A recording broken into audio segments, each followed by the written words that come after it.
The night Miles Hart discovered the platinum credit card in his tenant's wallet, he thought he'd finally caught a break. Maybe she could pay rent early. Then he saw the name embossed in silver. Lena Cade, the same last name as the CEO who had destroyed his life, buried his wife, and walked away smiling. That red USB drive hidden in her backpack? It contained proof that 17 people, including the woman he loved, had been murdered for profit. And the men in black SUVs pulling up outside his crumbling apartment building weren't coming to talk. They were coming to erase the evidence, the girl, and anyone who stood in their way. If you want to see how a single father and a billionaire's daughter brought down an empire with nothing but truth and a paper crane, stay until the end. Hit that like button and comment what city you're watching from. I want to see how far this story travels. The fluorescent light in the third-floor hallway flickered like it was gasping for air, casting shadows that made the peeling wallpaper look worse than it already was. Miles Hart stood in front of apartment 3C with a roll of packing tape and a piece of printer paper that read, "Room for rent, $400 month, utilities included, clean and quiet tenants only." His hand shook slightly as he pressed the sign against the scratched wooden doorframe, smoothing out the corners even though it didn't matter. Nothing about this building deserved smooth corners. Behind him, the sound of a television blared through Mrs. Chen's door, some game show where people screamed about washing machines.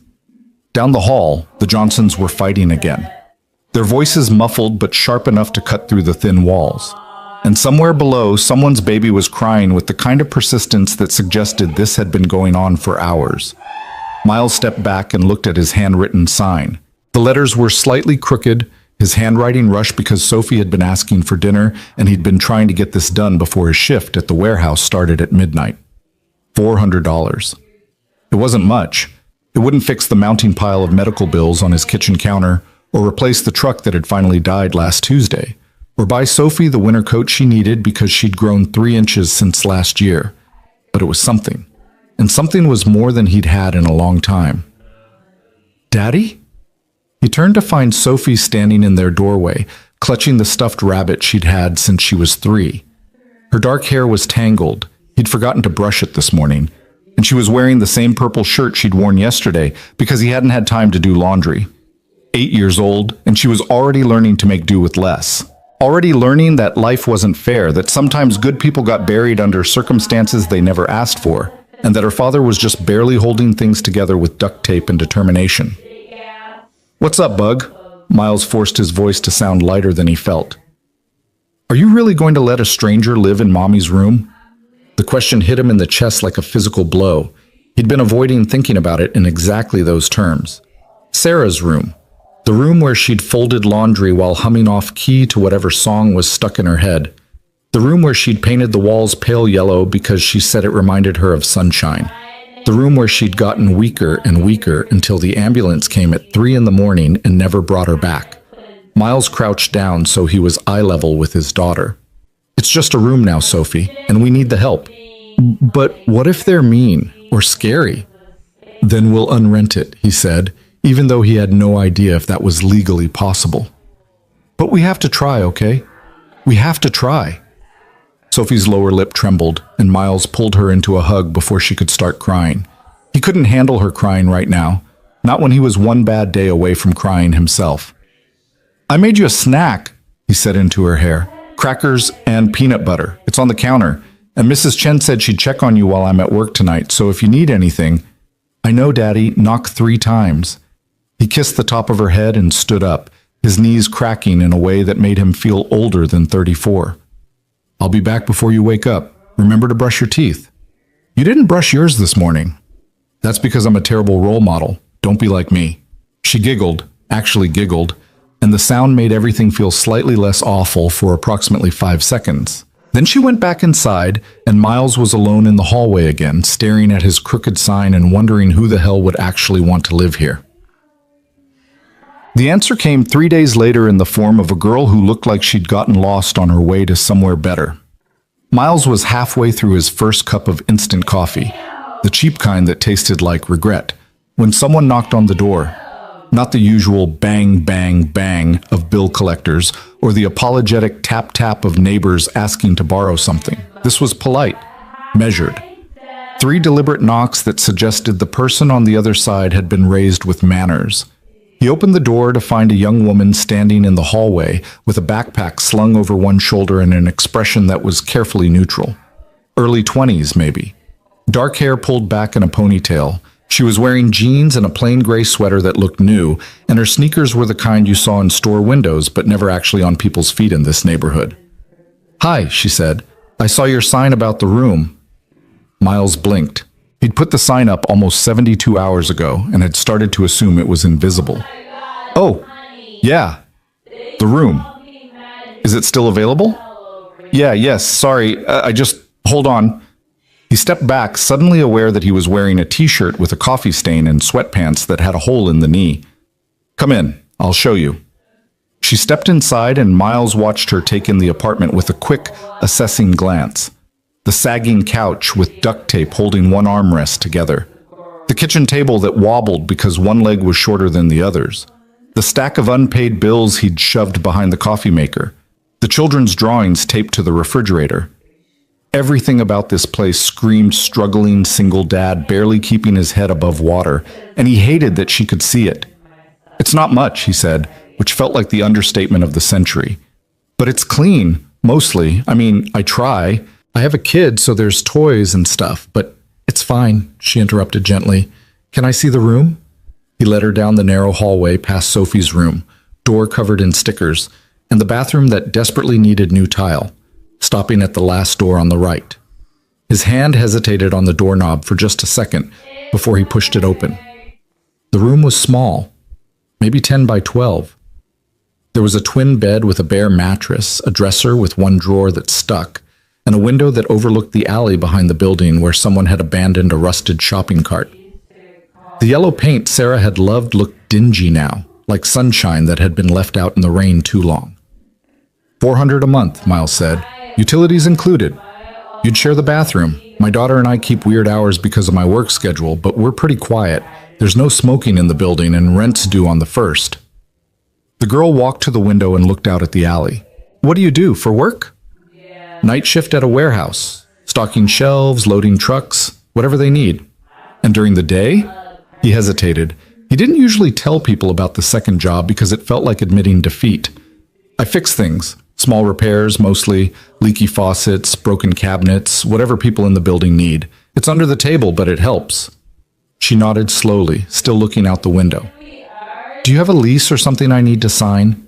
I can write something up. It doesn't have to be fancy, just your name, date you're moving in, agreement to pay rent, that kind of thing. Okay. She turned to face him, and for the first time he noticed her eyes were an unusual shade of gray-green, like storm clouds. I'll take it. Miles felt a rush of relief so strong it almost made him dizzy. $400 every month. It wasn't going to solve everything, but it would mean he could keep the electricity on and maybe fix the truck and buy Sophie that winter coat. Great, he said, trying not to sound too desperate. That's great. When do you want to move in? Today? Today? You don't need time to... I don't have a lot of stuff, she said simply. And I need a place now. Is that a problem? No, no problem. I just need to get you a key cut, and I'll write up that agreement. What's your name? Lena. She shifted her backpack. Lena Cade. Miles felt something catch in his chest at the last name, some vague recognition he couldn't quite place. Cade. Is that Irish? I don't know. Maybe. She smiled, but it didn't quite reach her eyes. I'm a student at Riverside Community College, nursing program. My schedule's pretty full, so I'll probably be gone a lot. I'm quiet, I clean up after myself, and I can pay first and last month today if that helps. $800? He tried not to let the shock show on his face. Is that a problem? No, most people pay month to month. I like to be prepared. She reached into her backpack and pulled out an envelope. Cash, okay? Miles stared at the envelope like it might bite him. Cash. $800 in cash. He'd been living on ramen and hope for so long, he'd almost forgotten what it felt like to have money in his hand. Cash is fine, he managed. She handed him the envelope, and he opened it just enough to verify that yes, this was real money and not Monopoly bills. 8 crisp $100 bills, stacked neatly. He'd expected wrinkled 20s, maybe a few 10s. This looked like it had come straight from a bank. "Okay," he said slowly. "Let me write you a receipt." He led her back to the kitchen and found a pen that actually worked after testing 3 that didn't. On the back of an old electric bill, he wrote, "Received from Lena Cade, $800 for first and last month rent, room at 3C, date." He paused. "What's today?" "October 15th. He finished writing and signed his name at the bottom, then handed it to her. "There's a locksmith in the next block. I'll get you a key made this afternoon. In the meantime, you can start moving stuff in if you want. I'll be here for another hour before I have to pick up Sophie from school." "Sophie's your daughter?" "Yeah, she's 8. She's a good kid. Quiet, like I said. She might be shy at first, but she'll warm up." Lena nodded, already pulling items out of her backpack. A laptop, a few textbooks, a zippered pouch that looked like it held toiletries. "I'll try not to get in the way." "You're not in the way. You're helping. Really." He meant it. For the first time in months, he felt like maybe he could breathe a little easier. Sophie did not warm up.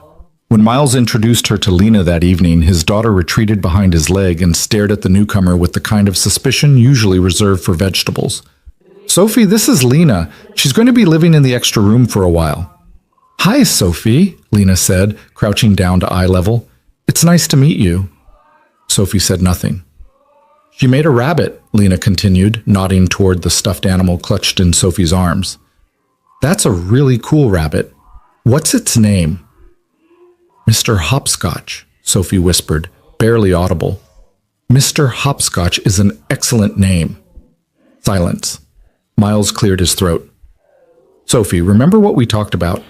How having someone else here means we can pay the bills," Sophie finished flatly. "I know." He winced. 8 years old, and she already understood too much about money and struggle.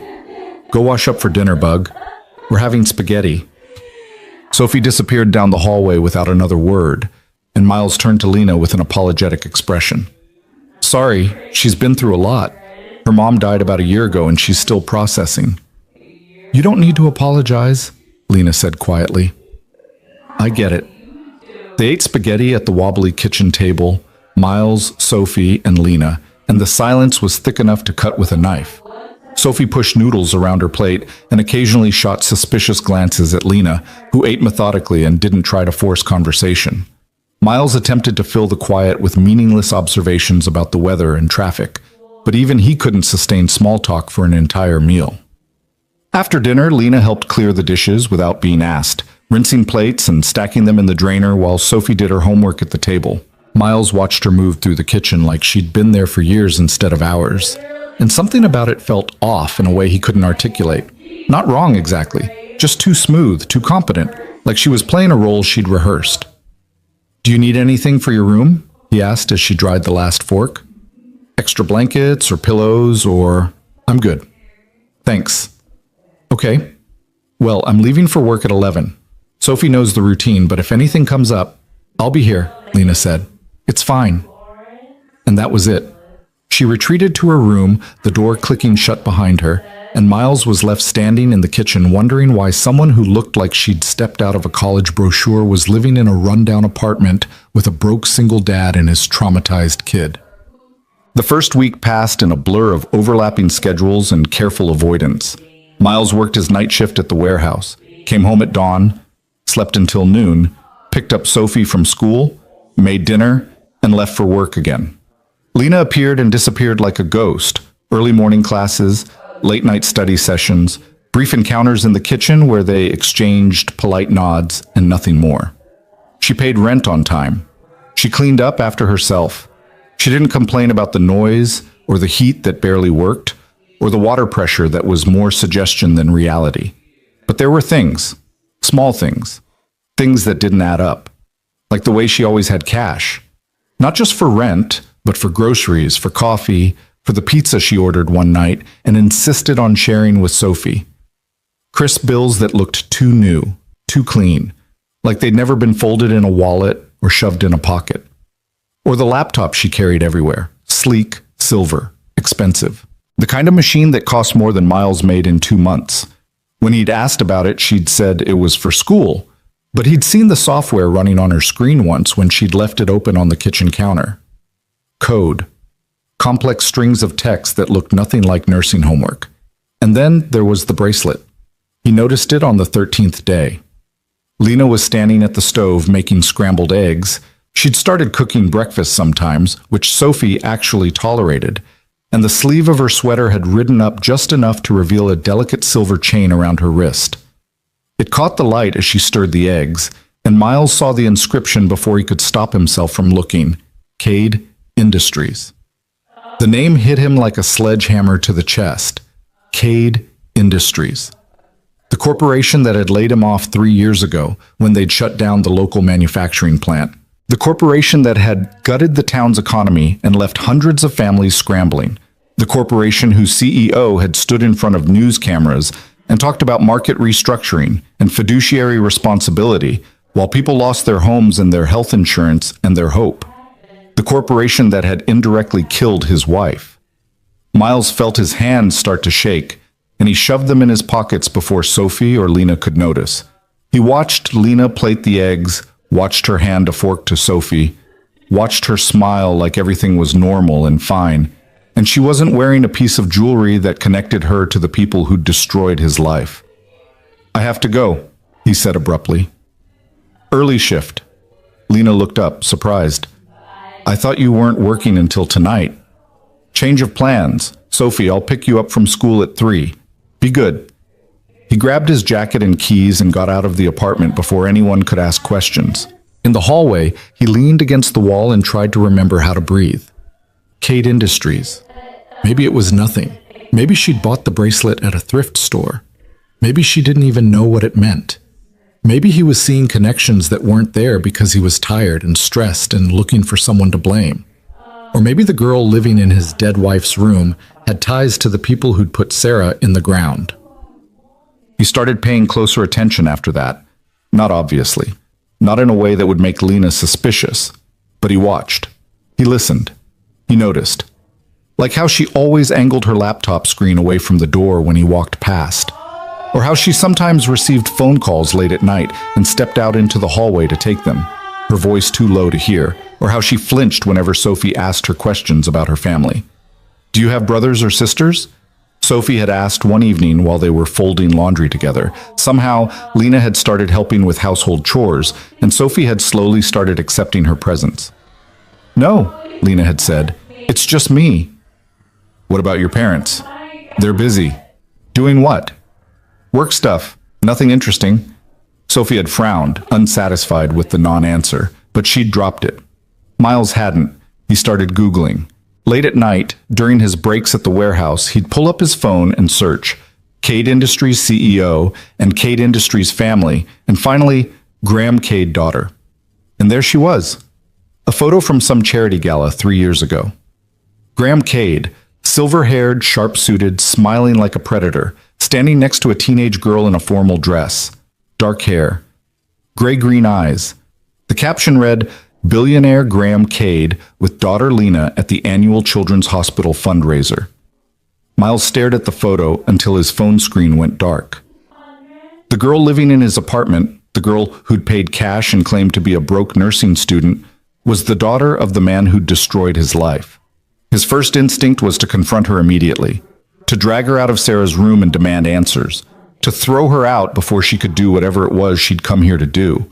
But something stopped him. Maybe it was the way she looked at Sophie sometimes when she thought no one was watching, not calculating or cold, but genuinely gentle. Or the way she'd fixed the wobbly kitchen table without being asked, kneeling on the floor with a screwdriver she'd somehow procured and tightening bolts until it stood steady. Or the way she never asked questions about Sarah, never pushed into spaces that were too painful to talk about. Or maybe it was just that $400 a month was keeping them afloat, and he couldn't afford to lose it yet. So he waited, and he watched, and he tried to figure out what the hell Lena Cade was doing in his home. The answer started to reveal itself in pieces. First piece, the USB drive. Miles found it by accident on a Tuesday afternoon when he was looking for Sophie's math homework in the kitchen. He thought maybe she'd left it on the counter, and instead he'd found Lena's backpack hanging on the back of a chair, partially unzipped. He shouldn't have looked. He knew he shouldn't have looked. But his hand moved before his brain could stop it, and there it was. A small red USB drive tucked into a side pocket, the kind you could buy at any drugstore. Except this one had a label in neat handwriting. Project Raven Lake. Do not disclose. Project Raven Lake. Miles stood in the kitchen holding a USB drive that probably contained corporate secrets, his heart hammering against his ribs. He should put it back. He should pretend he never saw it. He should... His laptop was on the couch. 5 minutes later, he was staring at his screen while files uploaded, his palms sweating and his conscience screaming that this was wrong, this was illegal, this was a massive violation of privacy. But the name of the first folder stopped him cold. Environmental Impact Reports. Suppressed. He clicked. And then he couldn't stop clicking. Reports. Data. Internal memos. All of it detailing a project called Raven Lake, a real estate development scheme that involved Cade Industries purchasing land around a contaminated water source, concealing the contamination from potential buyers, and manipulating property values. There were chemical analysis reports showing toxic levels of industrial runoff. There were emails from Graham Cade himself ordering staff to bury findings. There were population health studies tracking illness rates in surrounding communities. And there, buried in a subfolder labeled Casualties, was a list of names. 17 people who had died from complications related to long-term chemical exposure. Miles scrolled down, his vision tunneling, his hands numb. And there it was. Sarah Hart, age 32, deceased. Cardiac arrest secondary to cardiomyopathy, suspected environmental trigger. His wife's name, in a file detailing corporate murder for profit. The room started to spin. Miles closed the laptop and shoved it away like it had burned him, his breath coming in short, sharp gasps that didn't seem to bring any oxygen. Sarah hadn't just died. She'd been killed. Slowly, over years, by chemicals in the water they'd used to cook and bathe and live, by a corporation that had known and hidden it, by a CEO who'd valued profit over human life, by Lena Cade's father. And Lena had known. She'd had the files. She'd been carrying proof of mass murder in her backpack while living under his roof, sleeping in Sarah's room, eating dinner with the daughter of one of her father's victims. Miles stood up so fast he knocked the chair over. He needed air. He needed to think. He needed to... The door opened. Lena walked in carrying a bag of groceries, and she stopped when she saw his face. "Miles, are you okay?" He couldn't speak, couldn't move.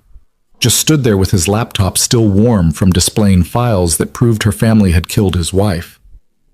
Lena's eyes flicked to the laptop, to the red USB drive sitting next to it on the coffee table, to Miles's expression, and her face went white. "Oh no," she whispered.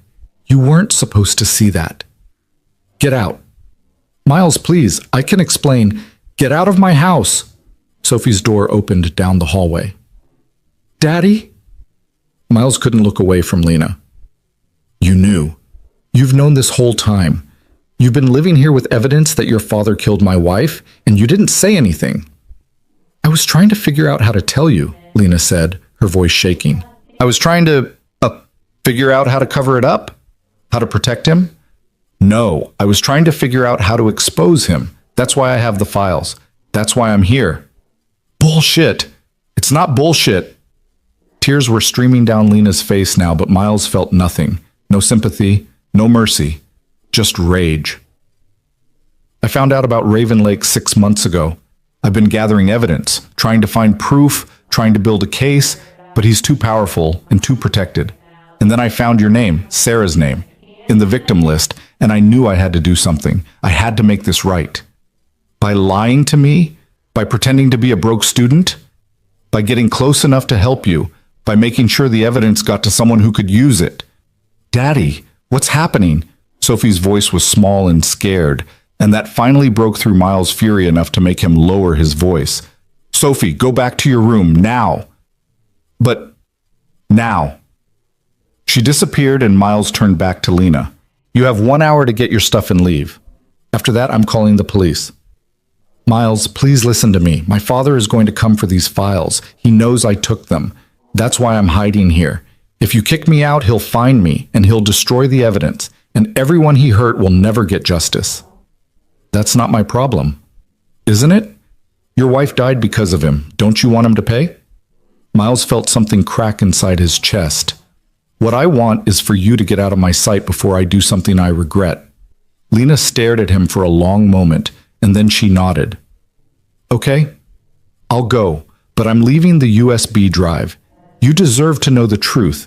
You deserve to decide what happens next. She walked to the coffee table, picked up the red USB drive, and set it down deliberately in front of Miles. Then she turned and went to her room, to Sarah's room, and started gathering her things. Miles stood in the kitchen, staring at the USB drive like it was a live grenade. Truth, justice, evidence, and behind it all, the name of the woman he'd loved, filed away under casualties like she was a statistic instead of a person. He picked up the drive and closed his fist around it. Lena was gone in 45 minutes. She packed everything into her backpack and a duffel bag she'd apparently kept hidden under the bed. She didn't try to talk to Miles again, didn't try to explain or justify or plead. She just moved through the apartment like a ghost, collecting pieces of a life that had never been real to begin with. At the door, she paused and looked back. For what it's worth, I'm sorry. For lying. For everything. But I meant what I said. You deserve justice, and Sophie deserves to know that her mother's death wasn't random. It was murder. Then she was gone, the door clicking shut behind her, and Miles was alone with a USB drive full of evidence and no idea what to do with it. Sophie emerged from her room 30 seconds later. Is Lena coming back? No, Bug, she's not. Why not? It's complicated. Did she do something bad? Miles thought about that. About Lena's tear-streaked face. About the way she'd helped with homework and fixed the wobbly table and folded laundry like she belonged here. About the evidence she'd risked everything to gather. I don't know, he said honestly. I really don't know. Chet, he didn't sleep that night.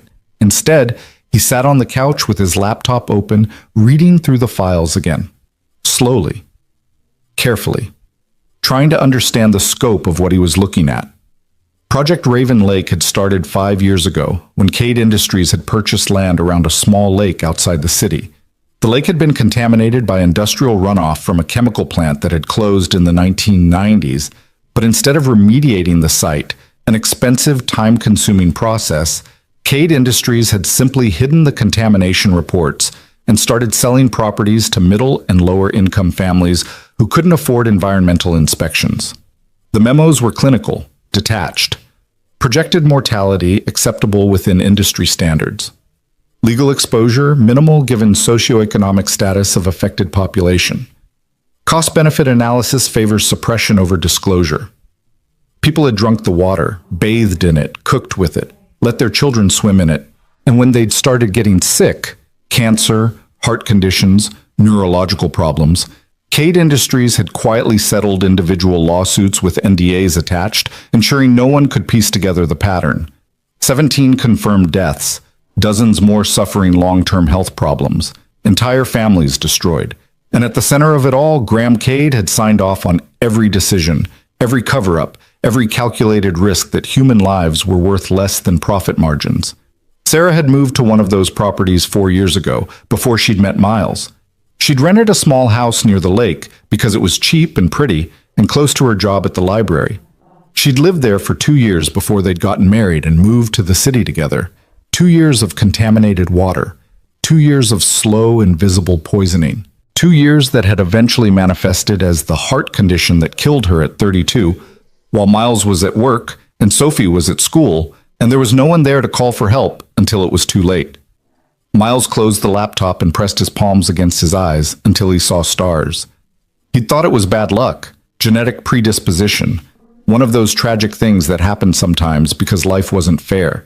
He'd never imagined it was murder, and now he knew. Now he had proof. Now he had the names of the people responsible and the evidence to bury them. But what was he supposed to do with it? He was a warehouse worker with an 8th grade education and a mountain of debt. He didn't know lawyers. He didn't know journalists. He didn't know how to navigate the legal system or how to fight a billion-dollar corporation that could afford to tie him up in court until he died of old age. The smart thing to do was probably to mail the files to the police anonymously and hope someone gave a damn.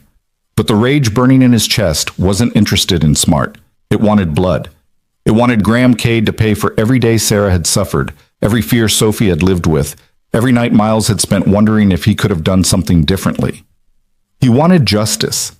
And Lena who'd lied but also risked everything, had given him the weapon to get it. The problem was, he had no idea how to use it without getting himself killed in the process. The next morning, Miles dropped Sophie at school and drove to the address on Lena's rental agreement. It was fake, of course. The building didn't exist. The street number ended 3 blocks before the numbers on the paper. He'd known it would be, but he'd needed to confirm it anyway. So she'd lied about everything. Her name was probably the only true thing she'd given him.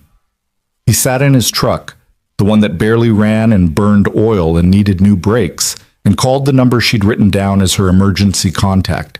It rang 4 times and went to voicemail. No greeting, no name, just a beep. "It's Miles Hart," he said. "I know who you are. I know what you gave me. And I need to know if you're serious about taking him down because I can't do this alone." He hung up and drove back to the apartment, half expecting to find men in suits waiting for him. Instead, he found Mrs. Chen in the hallway with a casserole dish. "For you and Sophie," she said, pressing the dish into his hands before he could refuse. "You look terrible. Eat something." "Thanks, Mrs. Chen." "That girl who was staying with you, she's gone?" "Yeah, she's gone." Mrs. Chen studied his face with the kind of knowing expression that came from 70 years of watching people struggle. Sometimes people come into our lives for reasons we don't understand right away. Sometimes people are just liars. Maybe, she patted his arm, but maybe not. Be careful, Miles. You have a daughter who needs you. He carried the casserole inside and set it on the counter next to the stack of bills and the USB drive he'd hidden in a coffee mug. Careful. Right. Because nothing about his life was careful anymore. His phone rang. Unknown number. Miles answered it. "Hello? It's me." Lena's voice was quiet, cautious. "You called. Where are you?" "Somewhere safe, for now." "Are they looking for you?" "Probably. I haven't checked the news yet." Miles walked to his laptop and Googled Lena Cade missing. 3 articles popped up immediately, all from this morning. Billionaire's daughter vanishes. Graham Cade offers reward for information. Family desperate for answers. "They're saying you've been kidnapped," Miles said. "Your father's on TV crying about how much he loves you." Lena laughed, but there was no humor in it. "Of course he is. It's a good narrative. Poor victimized billionaire whose ungrateful daughter stole from him." "You did steal from him." "I stole evidence of his crimes. There's a difference." "Not to him." "No, not to him." A pause. "You said you couldn't do this alone. Does that mean you want to try?" Miles looked at the USB drive sitting in the coffee mug, at Sophie's drawings on the refrigerator, at the apartment that was barely held together and the life that had fallen apart and the wife who'd been murdered for profit. "Yeah," he said. "I want to try, but I don't know how." "Then let me help you. That's why I came to you in the first place." "You came to me because my wife was on the victim list." "I came to you because you deserve to know the truth, and because I hoped that together we might actually have a chance." "A chance at what? Taking down your father?" "Yes." Miles sat down at the wobbly table that Lena had fixed. "He's going to destroy us. You know that, right? People like him don't lose. They just bury people like us until we disappear." "Maybe," Lena said, "but I have to try. And I think you do too, so let's be stupid together." Miles should have said no, should have hung up and mailed the files to the police and moved on with his life. Should have protected Sophie and himself and stayed as far away from this as humanly possible. Instead, he said, "Okay, tell me what we need to do." And outside his window, a black SUV pulled up to the curb and parked with the kind of deliberate stillness that suggested whoever was inside was very interested in apartment 3C. The hunt had begun. The SUV sat there like a sleeping predator, its tinted windows reflecting the gray afternoon sky. Miles stood at his living room window with the phone pressed against his ear, his heart doing something that felt less like beating and more like trying to escape through his rib cage. "Lena," he said quietly, "there's a black SUV outside my building." Her sharp intake of breath told him everything he needed to know. "How many people?" "I can't see inside. The windows are too dark." "Okay. Listen to me carefully. Don't go outside. Don't answer the door if they knock. And whatever you do, don't let them know you have those files." Little late for that advice. "I called you from my personal phone. If they're monitoring, they're not monitoring your phone yet. You're nobody to them. Just a warehouse worker who happened to rent me a room. But that changes the second they think you have something they want." Miles moved away from the window, suddenly aware that standing in plain view while discussing corporate espionage was probably not the smartest move. "So what do I do?" "You act normal. If they come to the door, you tell them I rented a room, I left, you don't know where I went. You're confused and a little annoyed because I still owed you for utilities. That's it. Nothing more. And the USB drive? Hide it. Not in your apartment. If they get a warrant, they'll tear the place apart, somewhere public, somewhere they wouldn't think to look." Miles glanced at the coffee mug on his counter. "I have an idea." "Good. Do it now. I'll call you back in an hour." She paused. "Miles? Thank you for not turning me in. Don't thank me yet. This might be the dumbest thing I've ever done." "Probably, but at least it's the right kind of stupid." She hung up, and Miles was left standing in his kitchen with a USB drive full of evidence that could bring down a billionaire and approximately zero idea how to keep himself and his daughter alive long enough to use it. He grabbed the drive from the coffee mug and stood there turning it over in his fingers. Public place. Somewhere they wouldn't look. Somewhere he could access, but that wasn't connected to him in any obvious way. His eyes landed on Sophie's backpack hanging by the door, covered in pins and patches from places they'd never actually visited, souvenirs from the dollar store that let her pretend they took vacations. One of the patches showed a cartoon library with the words, "Reading is magic," stitched in cheerful letters. The library. Sarah had worked there before she died. Miles still knew some of the staff, and libraries had public computers, copy machines, a dozen places where a small red USB drive could disappear into plain sight. He grabbed his jacket and keys, shoved the drive in his pocket, and headed for the door. Then stopped. If they were watching the building, they'd follow him. And if they followed him, they'd see wherever he hid the evidence, unless he gave them a reason not to follow. Miles pulled out his phone and called Mrs. Chen. She answered on the second ring, probably because she'd been standing near the phone waiting for something interesting to happen. "Mrs. Chen, it's Miles. I need a huge favor." "What kind of favor?" "The kind where you pretend to have a plumbing emergency, so I have an excuse to be walking around the building with a toolbox." There was a pause. "Are you in some kind of trouble, Miles?" "Maybe. Probably. I'm not sure yet." "Does this have to do with that girl who left?" "Yeah." Another pause, longer this time. Then, "My kitchen sink is making terrible noises. Very concerning. You should come look at it right away." Miles felt a rush of gratitude so strong it almost choked him. "Thank you. And Miles, be careful. Those men in that car, they don't look like the friendly type." He hung up and grabbed his toolbox from the hall closet, the one he used for odd jobs around the building. Then he walked out of his apartment, locked the door with hands that were steadier than he felt, and headed down the hallway toward Mrs. Chen's place. The SUV was still there when he glanced out the stairwell window, still watching, still waiting. Mrs. Chen opened her door before he could knock, ushering him inside with the kind of urgency usually reserved for natural disasters. Her apartment smelled like ginger and was approximately 400 degrees because she kept her heat cranked up to levels that would make Satan comfortable. "Thank you for this," Miles said. "Your Sarah helped my grandson with his college applications," Mrs. Chen replied, already filling her kettle even though Miles hadn't asked for tea. "She spent hours with him, didn't charge anything.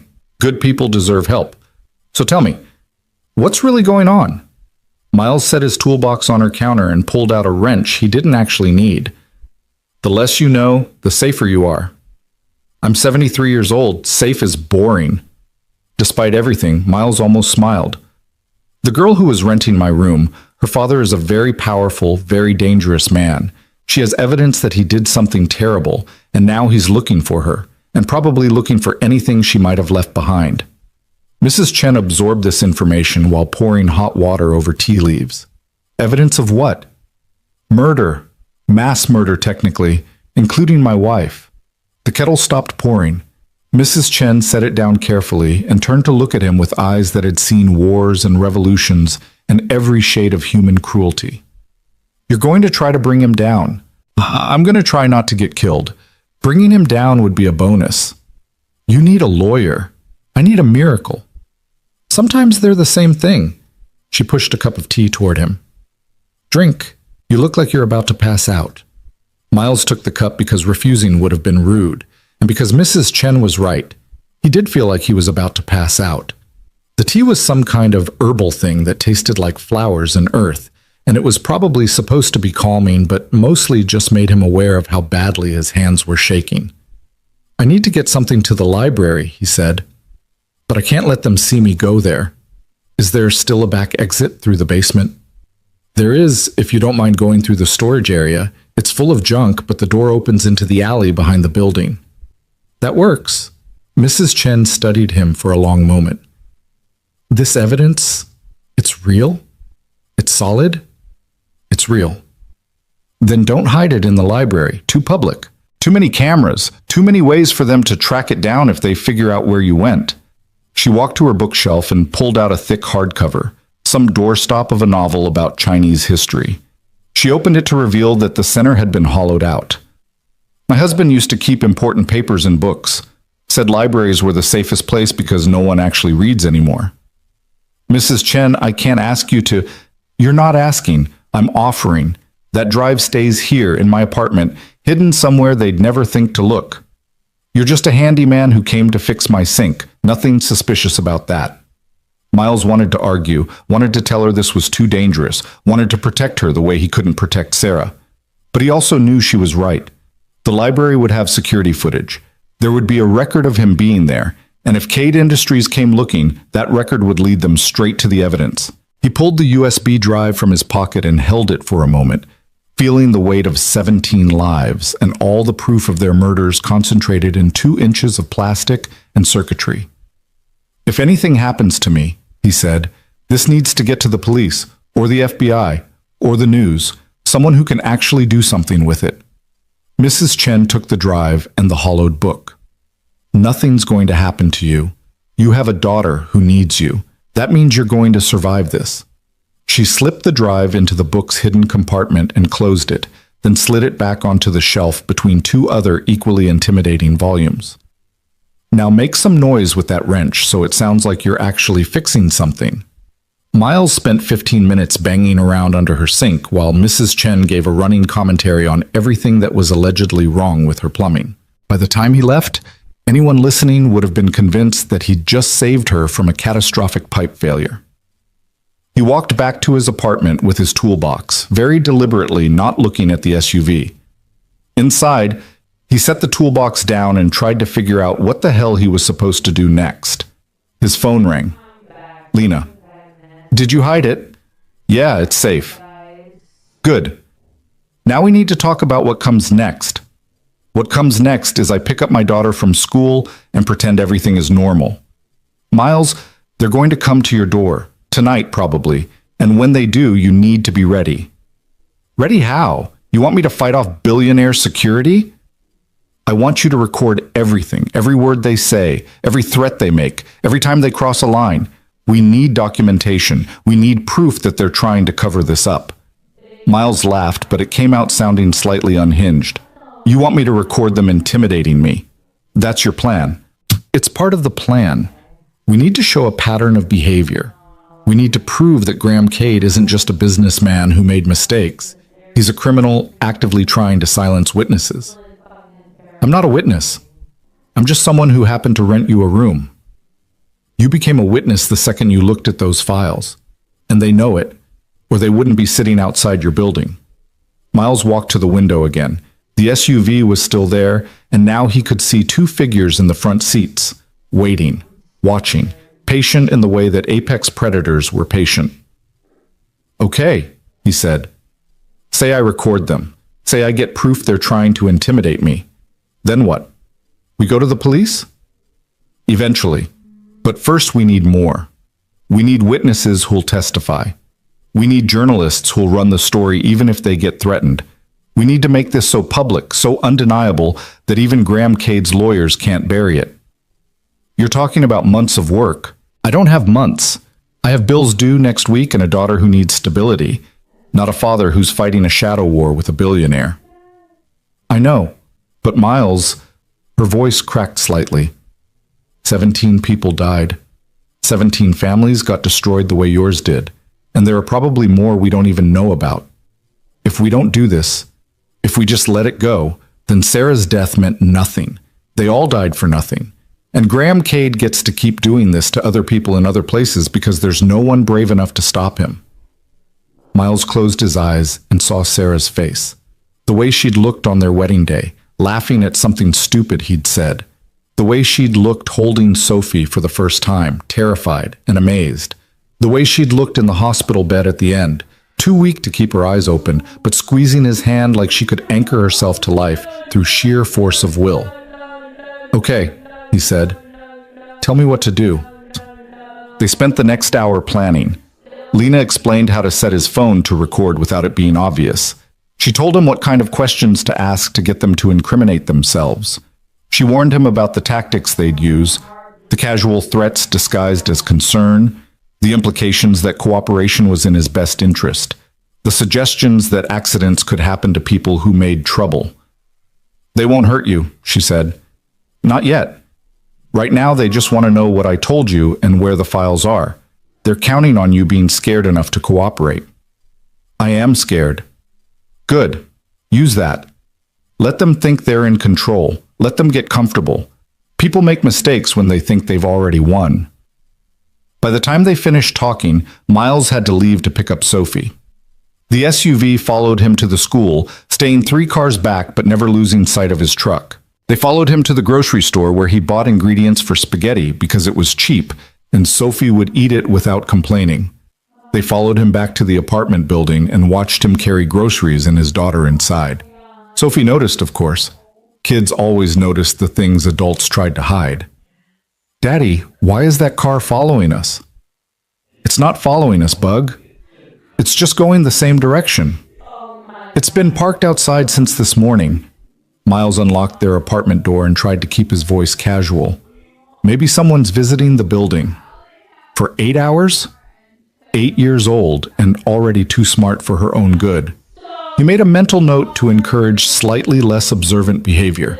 They ate spaghetti at the wobbly table that Lena had fixed, and Miles tried not to think about the fact that the girl who'd sat in that empty chair 3 days ago was now in hiding while her father's hired muscle waited downstairs. Sophie talked about school, something about a science project on volcanoes, and Miles made appropriate responses while his brain ran through every possible scenario for what was going to happen when someone finally knocked on his door. They came at 9:47. Sophie was already in bed, though Miles doubted she was actually asleep. The knock was firm, but not aggressive. 3 measured raps that could have belonged to anyone. Miles took a breath, hit record on his phone, and slipped it into his shirt pocket with the microphone facing out. He opened the door to find 2 men in dark suits. One was mid-40s, built like he spent serious time in a gym, with the kind of haircut that cost more than Miles's monthly rent. The other was younger, maybe 30, leaner, but with the same predatory stillness. Miles Hart, the older one said. Yeah, can I help you? I'm Richard Voss. This is my colleague, Mr. Chen. We're with Cade Industries Security. We'd like to ask you a few questions about Lena Cade. Miles made himself look confused. Who? Lena Cade. I believe she rented a room in your apartment recently. Oh, the college girl. Yeah, she stayed here for about 2 weeks. Left a few days ago. Voss smiled, but it didn't reach his eyes. May we come in? This won't take long.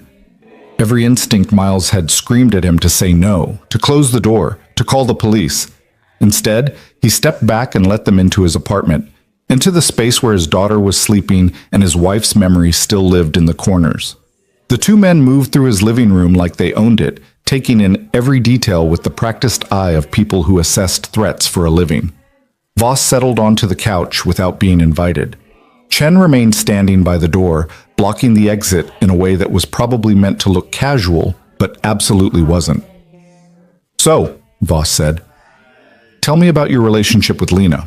"There's no relationship. She answered my ad for a room, paid rent, kept to herself. That's it." "She didn't tell you who her father was?" "She said her last name was Cade. I didn't make the connection until after she left." "And why did she leave?" Miles had rehearsed this part with Lena. "Keep it simple. Keep it believable." "I don't know. She packed up one afternoon and said she had to go. Didn't give a reason. I was annoyed because she didn't give notice, but she'd paid through the end of the month, so technically, she didn't owe me anything." Voss studied him with eyes that missed nothing. "She didn't seem upset, scared. She seemed in a hurry. Look, what's this about? Is she in trouble? She's missing. Her family is very concerned. They're worried she might have gotten involved with people who want to hurt her, or use her to hurt them." The implication hung in the air like smoke. Miles forced himself to meet Voss's gaze. "I don't know anything about that. Like I said, she rented a room. We weren't friends." "But you let her live with your daughter." The mention of Sophie sent ice down Miles' spine. "I let her rent a room in an apartment where my daughter also lives. That's not the same thing." "Still, you must have talked sometimes. She must have mentioned where she was going, what she was doing." "She said she was a nursing student. She talked about classes and homework. That's about it." Chen spoke for the first time, his voice soft in a way that somehow made it more threatening. "Mr. Hart, Lena Cade stole proprietary information from her father's company. Information that could damage a lot of people if it ends up in the wrong hands. If you know where she is, or if she left anything here, she didn't leave anything, and I don't know where she is." Voss leaned forward slightly. "Here's the thing, Miles. Can I call you Miles? You seem like a reasonable guy, working man, single father, just trying to get by. I respect that. And I think you're smart enough to understand that getting involved in Cade family business would be very, very bad for you and your daughter." There it was, the threat wrapped in concern. Miles felt his jaw tighten but kept his voice level. "I'm not involved in anything. A girl rented a room, then she left. That's the whole story." "We'd like to look around," Voss said. It wasn't a question. "You got a warrant?" "We don't need a warrant. We're not law enforcement. We're just trying to find a young woman who might be in danger." "Then I guess you'll need to find her somewhere else. I'd like you to leave now." Voss didn't move. "You're making this difficult." "I'm protecting my home and my daughter. If that's difficult, that's your problem." For a long moment, nobody moved. Chen's hand drifted toward his jacket in a way that made Miles wonder if these guys were armed. Then Voss smiled again, that same cold expression that had nothing to do with humor. "Okay, Miles, we'll go. But let me give you some friendly advice." He stood, buttoning his jacket with deliberate precision. "Whatever Lena told you, whatever she might have shown you, forget it. Mr. Cade is a very powerful man with very powerful friends. People who cross him tend to have unfortunate accidents.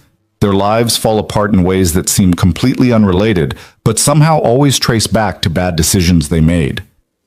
"Is that a threat?" "It's a warning. There's a difference." Voss walked to the door, pausing to look back. "We'll be around if you change your mind about talking. For your sake and your daughter's, I hope you make the smart choice." They left, and Miles locked the door behind them with shaking hands. He stood there for a full minute, listening to his heart try to break out of his chest, before he pulled his phone from his pocket and stopped the recording. He had it. Every word, every threat. Sophie's door opened. She stood in the hallway in her pajamas, clutching Mr. Hopscotch. "Daddy? Who were those men?" Miles crossed to her and picked her up, even though she was really getting too big for that. She wrapped her arms around his neck and buried her face in his shoulder. "Nobody important, Bug." They sounded mean. Yeah, they were pretty mean. He carried her back to her room and tucked her into bed, smoothing her hair back from her forehead. "But they're gone now." "Are they going to come back?" He wanted to lie. Wanted to tell her everything would be fine, that the bad men were gone forever, that she was safe. But Sophie deserved better than comfortable lies. "Maybe," he said. "But if they do, I'll handle it. That's my job, keeping you safe. And I'm very good at my job." "Promise?" "Promise." She closed her eyes, and Miles sat on the edge of her bed until her breathing evened out into sleep. Then he went back to the living room, pulled out his laptop, and called Lena. "They came," he said when she answered. "Are you okay?" "I got it all recorded. Threats, intimidation, everything." "Good.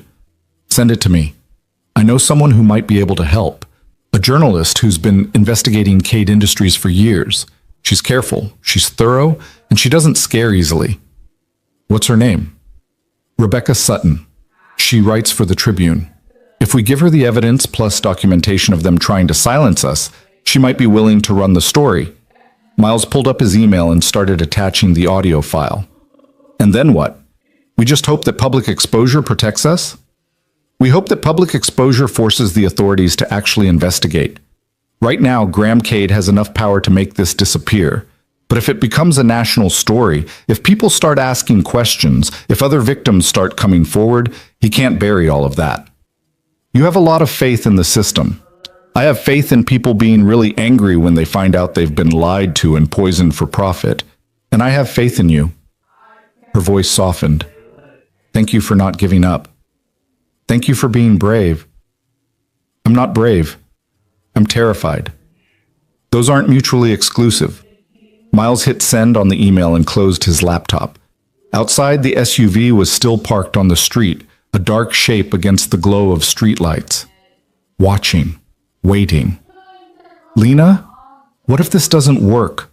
What if we do everything right and he still wins?" She was quiet for a moment. "Then at least we tried. At least we didn't let him get away with it without a fight. That has to count for something." "Does it?" "I think so. I hope so." A pause. "Get some sleep, Miles. Tomorrow we start building the case. Tomorrow we figure out how to make sure Graham Cade pays for every life he destroyed." "Including yours?" "Especially mine." She hung up, and Miles sat in his dark living room thinking about justice and revenge and whether there was any real difference between the two. He thought about Sarah, about the life they were supposed to have, about the future that had been stolen by chemicals in water and greed in boardrooms. He thought about Sophie sleeping down the hall, about the world she was growing up in, about the lessons she was learning from watching her father either give up or fight back. And he thought about Lena Cade, a 20-year-old girl who'd walked away from billions of dollars and a life of comfort to expose her own father as a murderer, who'd risked everything on the hope that truth might actually matter, who'd chosen Miles, a nobody with nothing, as her partner in trying to bring down an empire. It was insane. It was impossible. It was probably going to get them both killed. But for the first time since Sarah died, Miles felt like he had a purpose beyond just surviving, beyond just getting through another day and another shift and another stack of bills. He had a reason to be angry instead of just sad, a reason to fight instead of just endure. He stood up and walked to Sophie's door, opening it just enough to see her sleeping peacefully with Mr. Hopscotch tucked under one arm. She looked so small in that bed, so vulnerable, so completely dependent on him to make the right choices. "I'm going to get them, Sarah," he whispered into the darkness. "For you, for Sophie, for everyone they hurt. I'm going to make sure they pay." The apartment didn't answer. It never did. But somewhere out there, Lena Cade was hiding and planning and gathering allies. Somewhere out there, Rebecca Sutton was reading an email with audio evidence of corporate intimidation. Somewhere out there, the pieces were moving into place for a confrontation that would either destroy Graham Cade or destroy everyone who dared to challenge him. Miles closed Sophie's door and went to his own room. He didn't sleep. He lay in bed staring at the ceiling and listening to the building settle around him, to the sounds of other people's lives continuing on the other side of thin walls. Normal people with normal problems. People who didn't have USB drives full of evidence hidden in their elderly neighbors' hollowed-out books. People who weren't being hunted by billionaire security teams. His phone buzzed. A text from an unknown number. "This is Rebecca Sutton. I listened to your recording. We need to meet. Tomorrow, 2 p.m., Java Joe's on 5th Street. Come alone." Miles stared at the message. This was it. The moment where he either committed fully to this insane plan or backed out before things got worse. He could still delete the files, could still tell Voss that Lena had left nothing behind, could still save himself and Sophie from whatever storm was coming. He typed back, "I'll be there." Outside, the SUV's engine started. It pulled away from the curb slowly, almost reluctantly, like a wolf that had decided to come back later when the prey was more vulnerable. Miles watched it disappear around the corner and wondered how long it would be before they realized he'd just crossed a line he couldn't uncross. In Mrs. Chen's apartment, hidden in a book about Chinese history that nobody would ever think to open, a red USB drive contained the evidence to bring down an empire. And in this apartment, in this moment, Miles' heart decided that some fights were worth having even if you knew you were going to lose. Some truths were worth telling even if the cost was everything. Tomorrow, he would meet Rebecca Sutton. Tomorrow, he would take the next step. Tomorrow, he would continue choosing courage over safety. But tonight, he sat in his dark bedroom and let himself be afraid. Because Lena was right, being brave and being terrified weren't mutually exclusive. Sometimes they were exactly the same thing. Java Joe's was the kind of coffee shop that tried too hard to be hip.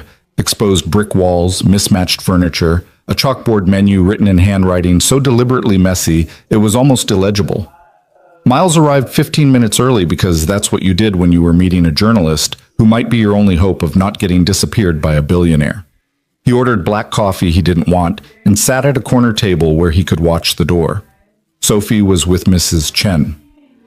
Miles had told his daughter it was a job interview, which wasn't entirely a lie. He was interviewing for the position of guy who takes down corrupt corporations, and the pay was probably going to be non-existent, assuming he survived long enough to collect it. The SUV hadn't followed him this time. He'd taken 3 buses and walked the last 6 blocks just to be sure, checking over his shoulder so many times he probably looked like he was having some kind of neurological episode. But he'd made it here alone, and that had to count for something. Rebecca Sutton walked in at exactly 2 p.m. Miles recognized her from her byline photo, mid-30s, short dark hair, glasses that were probably more fashion than function, wearing jeans and a leather jacket that had seen better days. She scanned the room with the practiced eye of someone who'd conducted meetings in public places before, spotted Miles almost immediately, and walked over. Miles' heart? She didn't offer to shake hands. Yeah, Rebecca Sutton. Obviously. She dropped into the chair across from him and pulled out a laptop that was covered in stickers, press credentials, political slogans, a fading resist that looked like it had been there since 2016. Let's skip the pleasantries. You have evidence that Graham K. deliberately poisoned a water supply, covered it up, and murdered 17 people, including your wife. That about sum it up? Miles blinked at her directness. That's the short version.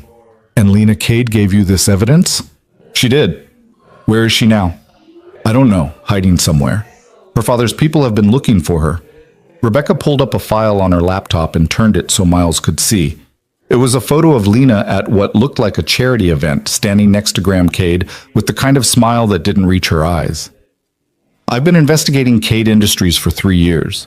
Every time I get close to something real, witnesses disappear or recant their statements or suddenly can't remember what they told me. Every document I request gets buried in legal challenges.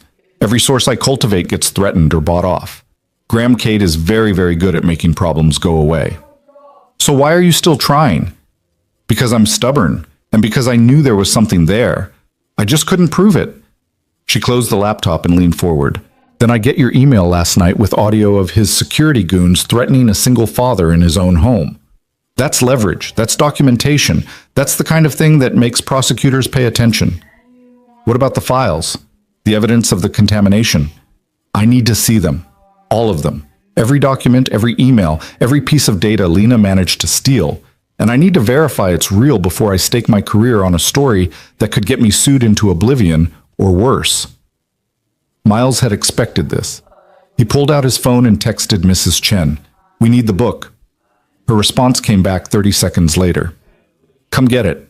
I made cookies. He looked at Rebecca. The drive is hidden somewhere safe. I can get it. But I need to know you're serious about running this story. I need to know you won't back down when Cade comes after you. Oh, he'll come after me. He'll threaten legal action. He'll try to dig up dirt on my personal life. He'll probably call my editor and demand I be fired. That's how guys like Graham Cade operate. They use fear and money to control the narrative. Rebecca's expression hardened. But here's what he doesn't know about me. My mother died of cancer that could have been prevented if the chemical plant near her house had been honest about their emissions. I've spent my entire career trying to hold corporations accountable for valuing profit over human life. So yeah, Miles, I'm serious. And I don't back down. Something in Miles' chest unclenched slightly. Okay, the drive is at my apartment building. We can go get it now. Not we, you. If Cade's people are watching you, showing up with a journalist is going to set off alarm bells. You get the drive, copy everything onto a secure cloud storage, and send me the link. I'll start going through the documents tonight. And then what? Then I start making calls. I'll need to get corroboration from other sources. Environmental experts who can verify the contamination data, legal experts who can explain what laws were broken, maybe some of the other victims if they're willing to talk. This needs to be airtight before I publish because the second the story goes live, Cade Industries will throw everything they have at trying to discredit it. Miles felt the weight of it settling on his shoulders. This wasn't going to be quick. This wasn't going to be simple. This was going to be weeks or months of careful investigation while he tried to keep himself and Sophie safe from people who had unlimited resources and zero conscience. How long? He asked. 2 weeks minimum. Maybe 3. I know that's not what you want to hear, but if we rush this, if we publish before it's bulletproof, Graham Cade walks away, and we'll never get another chance. 2 weeks of looking over my shoulder. 2 weeks of wondering if they're going to grab me on my way to work, or threaten Sophie's school, or... Which is why you need to be smart, Rebecca interrupted. Vary your routine. Don't go anywhere alone if you can help it. Keep your phone charged and keep people informed of where you're going. And document everything, every interaction with Cade's people, every suspicious car, every hint that they're escalating. We're building a pattern of behavior here, and the more evidence we have of their intimidation tactics, the harder it is for them to claim they're the victims. Miles thought about Sophie's face when she'd asked if the bad men were coming back. What about witness protection or something? Can we get that? Not yet. We're not at the level where law enforcement is officially involved. Once the story breaks and prosecutors start investigating, then maybe. But right now, you're on your own. Great, that's really reassuring. Rebecca's expression softened slightly. Look, I know this is scary. I know you're putting yourself at risk, but what you're doing matters. Those 17 people, your wife included, they deserve justice. And the only way they get it is if people like you are willing to stand up and fight. Miles finished his coffee, which had gone cold while they talked. I keep hearing that this matters, that it's worth it. But sometimes I wonder if it's fair to Sophie.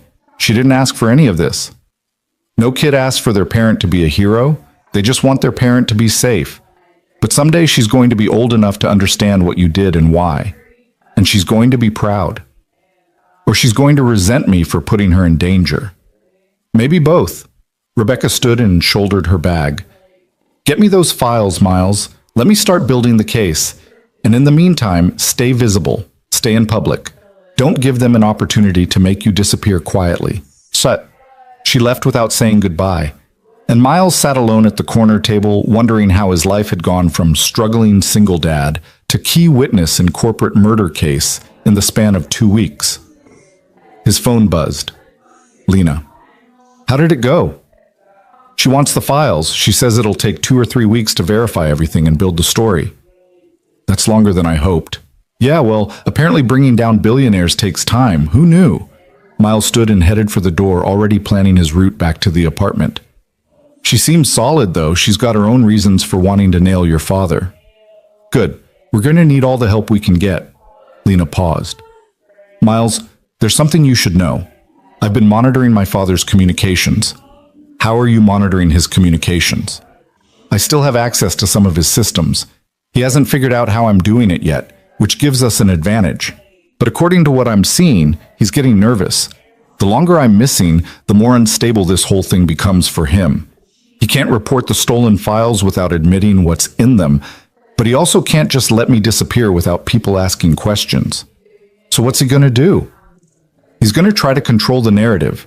He's going to paint me as mentally unstable, maybe claim I had a breakdown, suggest that anything I might say should be viewed as the delusions of a troubled young woman. And he's going to come after you harder because you're the link to me. Miles stepped out onto the street and immediately scanned for black SUVs. Nothing obvious, but that didn't mean they weren't there. They already came to my apartment. What's harder than that? They'll go after your livelihood, your reputation. They'll try to isolate you, make it so no one believes you even if you do come forward with evidence. It's what my father does. He destroys people systematically until they have nothing left to fight with. I don't have much to destroy. I'm already broke and barely employed. You have Sophie, and they know that's your pressure point. The words hit Miles like a physical blow. He stopped walking, standing frozen on the sidewalk while people flowed around him. If they touch my daughter, they won't hurt her, but they might threaten to. They might suggest that Child Protective Services should take a closer look at your living situation. They might imply that a single father who's clearly unstable and making wild accusations about prominent businessmen isn't fit to raise a child. Lena's voice was tight with anger. I'm sorry. I'm so sorry I brought this into your life. You didn't bring it into my life. Your father did that when he poisoned my wife. Miles started walking again, faster now. I'm getting the files to Rebecca tonight. We're doing this. And if Graham Cade wants to come after me, he can get in line behind every other person who's tried to knock me down. He hung up and caught the next bus, his mind racing through worst-case scenarios. Sophie taken away, his name dragged through the mud, his face plastered on news sites as some conspiracy theorist who'd harassed a grieving father looking for his missing daughter. But then he thought about Sarah's name in that file. Casualty. Like she was collateral damage, like her life had been worth less than a line item in a corporate budget. No, he wasn't backing down. Not now, not ever. Mrs. Chen was waiting when he got back to the building, and she handed over the hollowed book without comment. Miles took it to his apartment, locked the door, and spent the next 2 hours copying every file from the USB drive to a secure cloud storage account Rebecca had set up. Emails, reports, data tables, internal memos, 17 names on a list that should never have existed. He sent Rebecca the access link and got back a response almost immediately. Got it. This is good, Miles. This is really good. I'll be in touch.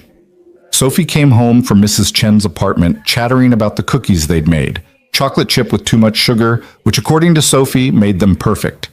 She was covered in flour and happiness, and for a few minutes Miles let himself pretend everything was normal, that they were just a father and daughter making dinner together, that there weren't people out there plotting how to destroy them. They were eating pasta, again because it was cheap and filling, when someone knocked on the door, not the measured knock from before. This was aggressive, demanding, the kind of knock that said, "Open up or we're coming in anyway." Miles's blood went cold. "Sophie, go to your room." "But Daddy," "Now, lock the door. Don't come out until I tell you it's safe." She ran, her eyes wide with fear, and Miles heard her door slam and the lock click. He pulled out his phone, made sure it was recording, and opened the door. Voss stood there with 3 other men, all dressed in suits that probably cost more than Miles' monthly rent. But it was the expression on Voss's face that made Miles' stomach drop. Cold fury barely contained behind a professional mask. "We need to talk," Voss said. "I think we covered everything last time." That was before you met with Rebecca Sutton. That was before you decided to involve the press in a private family matter. That was before you made this personal. So they'd been following him. Of course they'd been following him. Miles kept his hand on the door, ready to slam it if they tried to push their way in. "I don't know what you're talking about." "Don't insult my intelligence, Mr. Hart. We know you met with a journalist this afternoon. We know Lena gave you files. We know you're planning to go public with information that was stolen from Cade Industries. And we're here to give you one last chance to make the right choice. Which is, give us the files. Tell us where Lena is. Walk away from this before you get hurt." Miles felt something inside him shift. Maybe it was anger. Maybe it was exhaustion. Maybe it was just the realization that he'd already crossed too many lines to turn back now. "No," he said simply. Voss's expression didn't change, but something dangerous flickered in his eyes. You're making a mistake. Probably. But it's my mistake to make. Think about your daughter, Mr. Hart. Think about what happens to her if you're not around to take care of her. Think about how Child Protective Services might view a father who's putting his child in danger by antagonizing powerful people. There it was. The threat Lena had warned him about. Miles felt his jaw tighten. Are you threatening to have my daughter taken away? I'm suggesting that your current behavior might raise questions about your fitness as a parent. Questions that authorities would be obligated to investigate. It would be a shame if Sophie ended up in the foster system because you couldn't let go of a conspiracy theory. Miles pulled his phone from his pocket and held it up so Voss could see the recording app was running. Say that again, about taking my daughter. I want to make sure I got it clearly on tape. For the first time, Voss looked uncertain. Recording private conversations without consent is illegal in this state. So is threatening to have someone's child removed as retaliation for whistleblowing. I figure we're even. Miles met his gaze steadily. You can tell Graham Cade that I'm not giving him the files. I'm not telling him where Lena is, and I'm not backing down. Whatever he does to me, it's going to be documented, recorded, and handed over to people who actually give a damn about justice. You're going to regret this. I regret a lot of things. Standing up to bullies isn't going to be one of them. Voss stared at him for a long moment, and Miles could almost see the calculation happening behind his eyes. Then he stepped back. This isn't over. I didn't think it was. They left, and Miles locked the door with shaking hands. He stopped the recording and immediately sent it to Rebecca with a message. They just threatened to have my daughter taken away. Is this enough? Her response came back fast. It's perfect. This is exactly the kind of overreach we need. Forward this to me as a secured file and don't delete the original. And Miles, be careful. They're escalating. Sophie emerged from her room looking pale. Daddy, I heard what they said. Are they going to take me away? Miles pulled her into a hug so tight she squeaked. No, Bug. They're not taking you anywhere. They were just trying to scare me. Did it work? Yeah, it worked. But I'm not letting fear make my decisions anymore. She pulled back to look at him. Are you in trouble because of Lena? It was the first time she'd said Lena's name since the girl had left, and Miles realized his daughter was smarter than he'd given her credit for. She'd been watching, listening, putting pieces together. Yeah, he said. I'm in trouble because Lena's father did something really bad, and Lena asked me to help her prove it, and now he's trying to stop us. Is that why Mommy died? Because of Lena's father? Miles felt tears prick his eyes. Yeah, Bug, that's why. He made decisions that hurt a lot of people, including Mom, and I'm trying to make sure he pays for that. Sophie was quiet for a moment, processing. Then, good. He should pay. Mom was nice and he was mean, and that's not fair. No, baby, it's not fair. So we're going to fight him. We're going to try. She nodded seriously, like they'd just agreed on something important. Okay, but Daddy, I'm scared. Me too, but we're going to be scared together, okay? And we're going to be smart, and we're going to win. He hoped that was true. He hoped they weren't just walking into a trap that would destroy everything they had left. But standing there with his daughter in his arms, knowing that Sarah's death hadn't been random bad luck, but deliberate corporate murder, he couldn't imagine making any other choice. That night, after Sophie was finally asleep, Miles sat on his couch and went through everything he knew. The files on the USB drive, the recordings of Voss's threats, Rebecca's promise to investigate thoroughly, Lena's warnings about her father's tactics. He pulled out a notebook, one of Sophie's from school, covered in unicorn stickers, and started writing down everything. Dates, times, conversations, evidence. He created a timeline of events starting with Sarah's death and ending with today's confrontation. He documented every interaction with Lena, every detail she'd shared, every file name on the USB drive. If something happened to him, someone needed to be able to pick up where he left off. His phone rang at midnight. Unknown number again. Hello? Mr. Hart, this is FBI Special Agent Maria Torres. Rebecca Sutton contacted our office with information about potential corporate fraud and manslaughter. I'd like to speak with you at your earliest convenience. Miles sat up straight, his heart hammering. The FBI? Yes, sir. Based on the preliminary evidence Ms. Sutton shared, we believe there may be grounds for a federal investigation into Cade Industries. But we need your cooperation and your testimony. Are you willing to speak with us? Yes. Yes, absolutely. Good. Can you come to our field office tomorrow morning? Say 9 a.m.? Miles thought about his work schedule, about Sophie's school, about the SUV that might follow him. I'll be there. Do I need a lawyer? You're not under investigation, Mr. Hart. You're a witness. But if you'd feel more comfortable with legal representation, that's your right. I can't afford a lawyer. We can discuss options when you come in. For now, just bring any documentation you have, recordings, emails, anything that supports your account of events with Cade Industries representatives.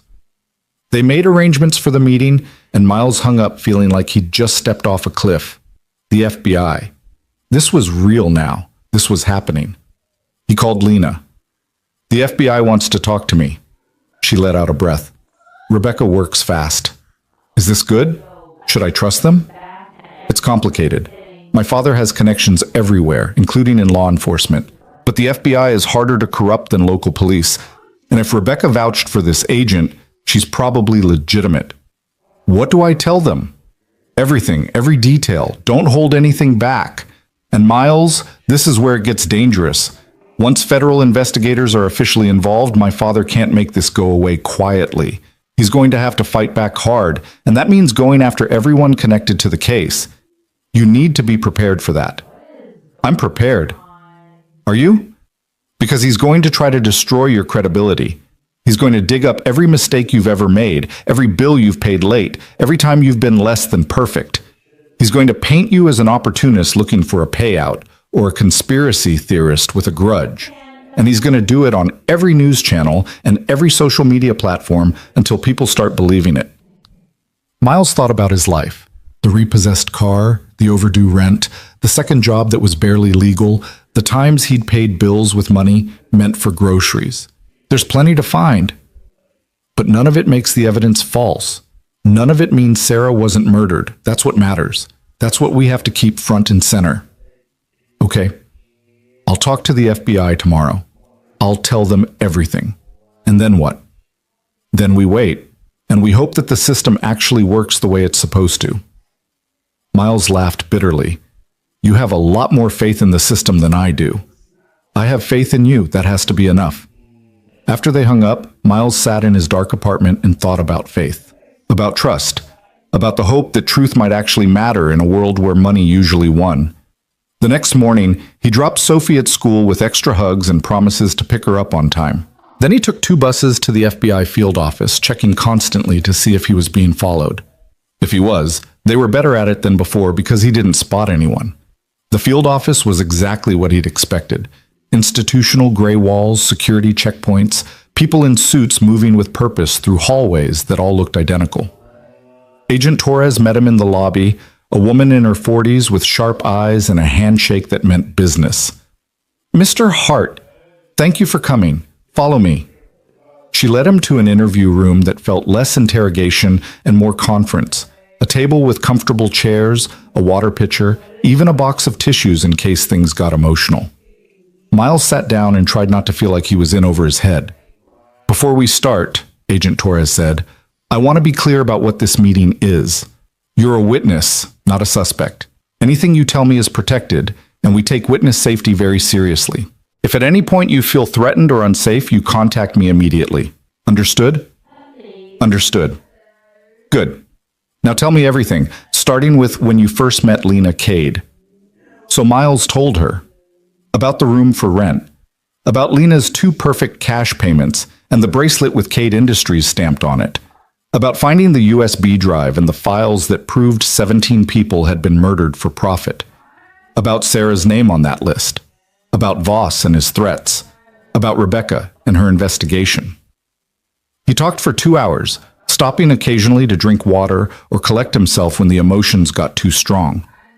Agent Torres listened without interrupting, taking notes in a precise hand that suggested she'd done this hundreds of times before.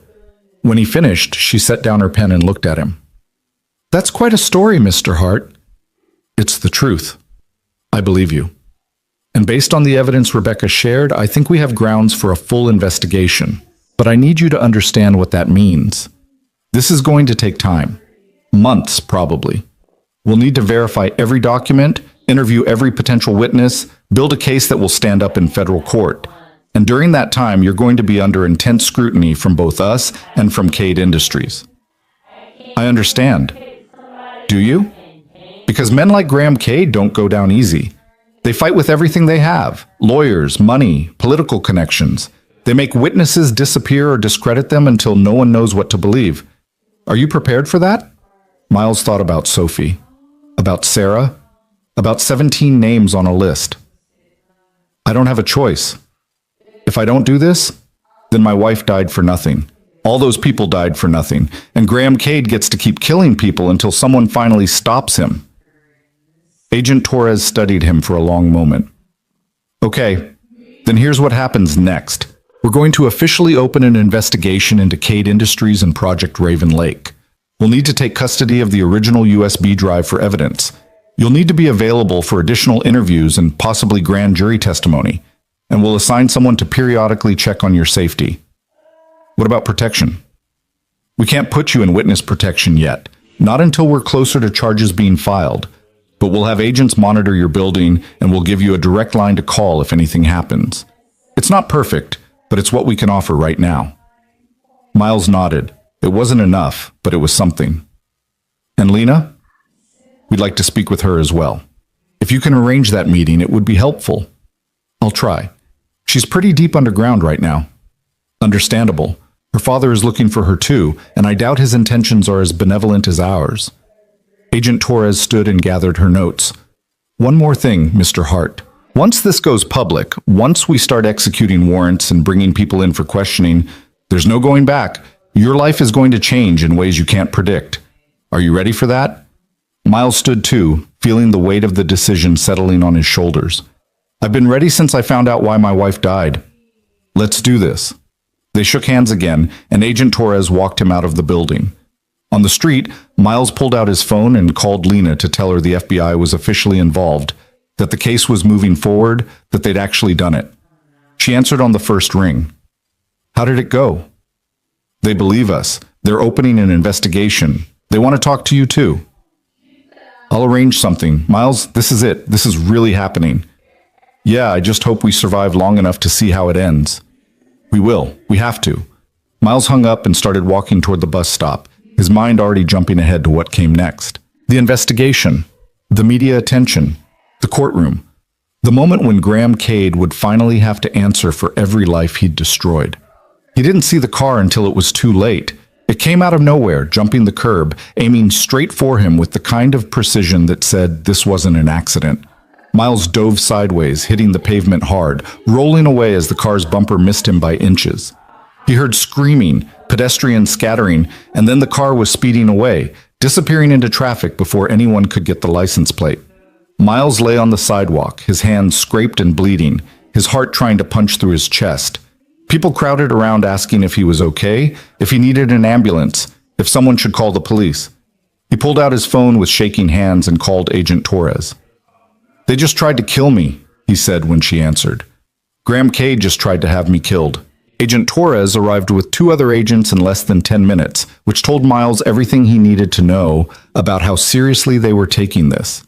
He was still sitting on the curb with his scraped palms bleeding onto his jeans, while witnesses gave statements to uniformed officers who'd shown up first. A woman who'd been walking her dog kept saying she'd gotten 3 digits of the license plate. A college kid swore he had video on his phone, but the footage was too shaky to show anything useful. Everyone agreed it had been deliberate. Everyone agreed Miles would be dead if his reflexes had been half a second slower. Torres crouched beside him, her expression grim. Are you hurt? Just scraped up. They missed. This time. She helped him stand, steadying him when his legs wobbled. We're taking you somewhere safe, right now. I can't. I have to pick up my daughter from school in 3 hours. We'll send someone to get her. Miles, listen to me. Someone just tried to murder you in broad daylight on a public street. That's not intimidation, that's elimination, which means they've decided you're too dangerous to let live. The reality of it hit him like a second car. Someone had actually tried to kill him. Not threaten him, not scare him, but end his life right there on the sidewalk outside the FBI building. And if they'd succeeded, Sophie would have been waiting at school forever, wondering why her daddy never came. "We need to move," Torres said, already guiding him toward an unmarked sedan. "Agent Chen is going to take you to a secure location. I'm going to coordinate with local PD and start pulling security footage from every camera in a 3-block radius. We're going to find whoever did this." Miles let himself be loaded into the back of the sedan, his mind moving too slowly to process what was happening. The driver, Agent Chen apparently, pulled into traffic without saying a word, and Miles watched the city slide past the window while his hands continued bleeding onto his pants. His phone rang. "Lena." "I just saw the news," she said without preamble. "Someone tried to run you down outside the FBI office. Tell me you're okay." "I'm alive. That's about the best I can say right now. My father did this. He found out you talked to the FBI and he decided you were too much of a threat. Miles, I'm so sorry. This is my fault. I brought this into your life and now..." "Stop," Miles interrupted. "Your father did this, not you. He's the one who chose profit over people. He's the one who murdered 17 people and tried to make it 18. Don't take responsibility for his evil."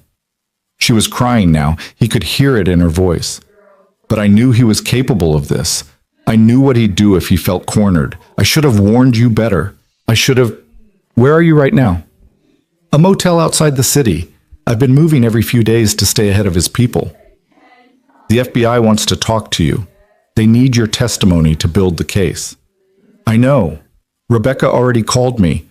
But Miles, if I come forward, if I testify against my father, he'll destroy me. Not just my reputation, my entire life. He'll make sure I can never work, never have relationships, never exist in any meaningful way. That's what he does to people who betray him." Miles looked at his bleeding hands. "He just tried to kill me. I think I understand what he does to people." "Then you understand why I'm scared." "Yeah, but I also understand that being scared isn't a good enough reason to let him win. You said it yourself, 17 people died. Your father needs to pay for that. And the only way he pays is if people like us are willing to stand up even when it's terrifying." Lena was quiet for a long moment. Then, "Okay, tell Torres I'll meet with her, but it has to be somewhere secure, somewhere my father's people can't track. I'll let her know." Agent Chen was driving them through a part of the city Miles didn't recognize. Industrial buildings giving way to residential neighborhoods, then to something that looked almost suburban. They pulled up to a modest house with drawn curtains and a chain-link fence, and Chen finally spoke. "Safe house. You'll stay here until we can assess the threat level and figure out next steps." Miles followed him inside to find a space that was aggressively beige. Cheap furniture, bare walls, the kind of place that existed purely for function. There was a kitchen with a stocked pantry, a living room with a TV that probably only got basic channels, and 2 bedrooms that looked like they'd been furnished by someone who'd never actually lived in a home. "Make yourself comfortable," Chen said. "Agent Torres will be here shortly to brief you. In the meantime, there's a first aid kit in the bathroom. You should clean those cuts." Then he was gone, and Miles was alone in a safe house that felt anything but safe. He found the bathroom and ran water over his scraped palms, watching blood swirl down the drain while his mind tried to catch up to the fact that someone had tried to murder him 3 hours ago. His phone rang again. Mrs. Chen this time. "Miles, are you all right? It's all over the news. They're saying you were almost killed." "I'm okay, I'm somewhere safe. But Mrs. Chen, I need you to do me a favor. Anything.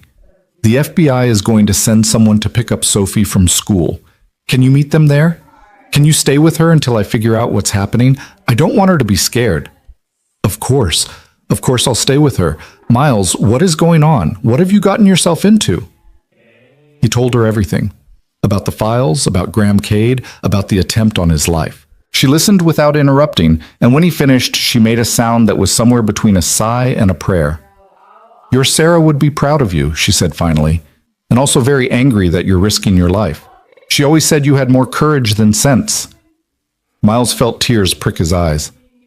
"I don't feel brave. I feel terrified. That's what bravery is, being terrified and doing it anyway." She paused. Sophie is going to be frightened when she hears what happened. What should I tell her? Tell her I'm safe. Tell her I love her. Tell her this is almost over and then we can go back to being normal. Will you? Go back to being normal? I don't know. I don't even know what normal looks like anymore. After he hung up, Miles sat on the uncomfortable couch and stared at the blank TV screen. His reflection looked back at him. Disheveled hair, scraped face, the expression of someone who'd just realized he was in way over his head. He thought about calling his manager at the warehouse to explain why he wouldn't be at work tonight. Then he remembered that his job was probably the least of his concerns right now. Agent Torres arrived an hour later with a tablet, a grim expression, and news that made Miles's stomach drop. We pulled the security footage, she said, settling into the chair across from him. The car was a black sedan, stolen 3 days ago from a long-term parking lot at the airport. The driver knew what they were doing. They kept their face angled away from cameras, wore gloves, dumped the car in a parking garage downtown. Professional work. So you can't trace it back to Cade. Not directly, but the timing is too convenient to be coincidental. You meet with us, and 6 hours later someone tries to run you down? That's not random. Can you arrest him? Not yet. Attempted murder requires proof of who ordered it, and right now all we have is suspicious timing. But it does give us leverage. If Graham Cade thinks we're investigating the hit and run as part of the larger case, he might make mistakes. Miles laughed bitterly. Great. So I'm bait. You're a witness under federal protection. There's a difference. Torres pulled up something on her tablet. I need to show you something.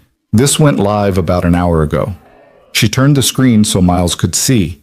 It was a news conference. Graham Cade standing at a podium with microphones pointed at him like weapons, his expression perfectly calibrated to show concerned father with just a hint of righteous anger. My daughter Lena has been missing for 2 weeks, Cade was saying, his voice cracking in exactly the right places. We believe she may have been manipulated by individuals with an agenda against our company. We've learned that a man named Miles Hart, who briefly rented her a room, has been spreading false accusations about Cade Industries in an attempt to extort money from our family. We're offering a reward for anyone with information about Lena's whereabouts, and we're prepared to take legal action against Mr. Hart for harassment and defamation. The reporters erupted with questions, but Torres paused the video. He's getting ahead of the story. He's planting the narrative that you're an opportunist trying to shake down a grieving father. But the FBI is investigating. People will know. We can't comment on an ongoing investigation, which means for now, the only voice the public hears is his, and he's very good at controlling narratives. Miles felt sick. So even if we prove everything, even if we have all the evidence, people are going to think I made it up for money? Some people will. That's how character assassination works. You muddy the waters until no one knows what to believe, and then the truth becomes just another opinion. Torres closed the tablet. But that's also why we need Lena. She's his daughter. When she testifies against him, when she confirms everything you've said, it becomes a lot harder to dismiss as opportunism. She agreed to meet with you, but she wants security guarantees. She'll have them. I'm arranging a meeting for tomorrow morning. Neutral location, full protective detail. Can you contact her with the details? Miles nodded, already pulling out his phone. He texted Lena the information and got back an immediate response. I'll be there. How are you holding up? He typed back, your father just went on TV and called me an extortionist, so that's fun. He's trying to isolate you. Don't let him. The truth is going to come out. When? Because right now I'm in a safe house while he's on every news channel playing the victim. When we take him down in a way he can't spin, when the evidence is so overwhelming that no amount of PR can save him, trust the process, Miles. Trust that we're doing the right thing. Easy for her to say. She wasn't the one whose face was about to be plastered all over the internet as some kind of con artist, but Miles sent back, okay, see you tomorrow. That night, he tried to sleep in the unfamiliar bed, but mostly just stared at the ceiling and listened to the house settle. At some point, his phone lit up with a call from a number he didn't recognize. He almost didn't answer, then figured the FBI had probably given his number to someone who needed to reach him. Hello? Mr. Hart, this is Rebecca Sutton. I saw the news conference. Are you all right? Define all right. Fair enough. Listen, I know this looks bad right now, but I'm working on my article. I've been verifying the documents, talking to environmental experts, reaching out to other potential victims. The story is almost ready to publish, and when it does, Graham Cade's press conference is going to look like the desperate move it is. How long until you publish? 3 days, maybe 4. I'm waiting for confirmation on a few details, and I want to time it so the FBI investigation is far enough along that Cade can't get an injunction to stop it. And what am I supposed to do in the meantime? Hide in this safe house while he destroys my reputation? Rebecca was quiet for a moment. I know you're angry. I know you want to fight back. But the best thing you can do right now is stay alive and stay quiet. Let me tell the story. Let the evidence speak for itself. When people see what Cade Industries did, when they see the proof, they're going to realize who the real villain is. After they hung up, Miles paced the small living room and tried not to think about what people were saying about him online. He tried not to imagine Sophie seeing her father called a liar and a con artist on TV. He tried not to feel like he'd made a terrible mistake by thinking truth and justice actually mattered. The next morning, Agent Torres picked him up before dawn. Lena's meeting is in an hour. I thought you might want to be there. Really? I figured you'd want to interview her separately. Normally, yes, but she specifically asked if you'd be present, said it would make her feel safer. Torres glanced at him. You made an impression, Miles. She trusts you. They drove to a nondescript office building that Torres explained was a federal facility used for sensitive meetings. Inside, through multiple security checkpoints, into a conference room that had the same aggressively bland quality as the safe house. Lena was already there, looking thinner than Miles remembered, her dark hair pulled back in a messy ponytail, wearing clothes that looked slept in. She stood when Miles entered, and for a moment they just looked at each other. Two people who'd been thrown together by circumstance and were now bound by something neither of them had asked for. You look terrible, Lena said. You're one to talk. She smiled slightly, then crossed the room and hugged him. It surprised Miles, the sudden intimacy of it, the way she held on like he was something solid in a world that had gone liquid. He hugged her back, thinking about the scared girl who'd shown up at his door 2 weeks ago and the person she'd become under pressure. Okay, Torres said, sitting down at the conference table. Let's get started. Lena, I need you to tell me everything you know about Project Raven Lake. Start from the beginning. Lena sat and folded her hands on the table like she was preparing to confess. I found out about it by accident 6 months ago. I was using my father's computer. He lets me access it sometimes for school stuff, and I saw an email from his lawyer about RVL exposure mitigation. I thought it was some kind of business thing, but something about the tone made me suspicious. So I started digging. How did you access classified files? My father underestimates me. He thinks because I'm his daughter, because I'm young, I'm not capable of understanding his business. But I've been watching him my whole life. I know his passwords, I know how he organizes information, I know which files he considers important enough to encrypt. It wasn't that hard once I started looking. She pulled out a flash drive. Not the red one Miles had found, but a different one. This has everything. Not just the Raven Lake files, but communications between my father and his executives, legal documents outlining their cover-up strategy, financial records showing how they profited from the contaminated properties. It's 5 years of evidence. Torres took the drive carefully, like it might explode. Why didn't you go to the authorities immediately? Because I'm his daughter. Because I knew he'd discredit me, paint me as mentally unstable or rebellious, make it so no one would believe me. I needed time to build a case that couldn't be dismissed. I needed to find other victims, gather more proof, create something so undeniable that even my father's lawyers couldn't spin it. She looked at Miles, and then I found the victim list. 17 names. Sarah Hart was number 11. Miles felt his throat tighten.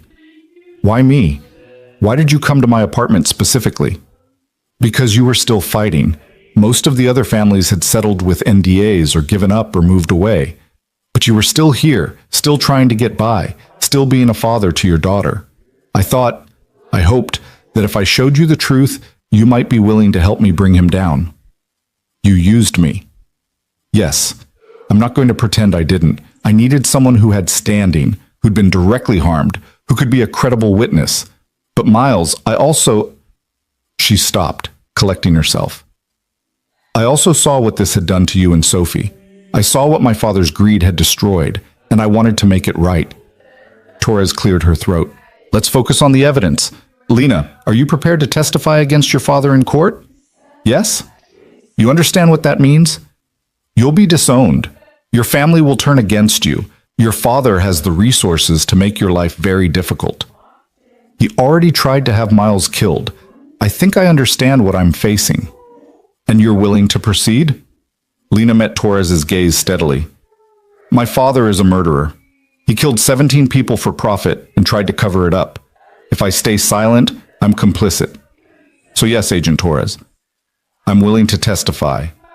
I'm willing to do whatever it takes to make sure he pays for what he did. The interview lasted 4 hours. Torres asked detailed questions about every file, every email, every piece of evidence on the flash drive. She asked about Graham Cade's business practices, his relationship with his legal team, his connections in government and law enforcement. She asked about Lena's mother, about family dynamics, about whether there were other relatives who might be involved. Lena answered everything with a precision that suggested she'd been preparing for this moment for months. She had dates memorized, names ready, details about conversations she'd overheard, and decisions she'd witnessed. She was building a case brick by brick, and Miles watched her transform from scared girl to determined witness. When they finally finished, Torres leaned back and released a long breath. This is good. This is really good. Between your testimony and the documentary evidence, we have enough to bring charges. Multiple charges. Manslaughter, conspiracy, fraud, obstruction of justice. We're talking about decades in prison if convicted. When will you arrest him? Miles asked. Soon. We need to coordinate with the prosecutor's office, prepare the warrants, make sure everything is airtight, but we're talking days, not weeks. Torres looked at both of them. I need you both to understand. Once we move, this becomes very public very quickly. Your names will be everywhere. You'll be under intense scrutiny. Graham Cade's lawyers will attack your credibility, your motives, your character. It's going to be brutal. I'm ready, Lena said. Miles?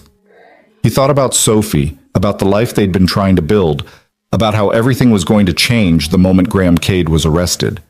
Do it. Arrest him. Whatever comes after, we'll deal with it. Torres nodded. Okay, I'm putting you both under protective custody until the arrest happens. Lena, you'll stay at a secure facility. Miles, you'll remain at the safe house, and we'll arrange for your daughter to join you there. She's going to be terrified. She's going to be safe. That's what matters right now.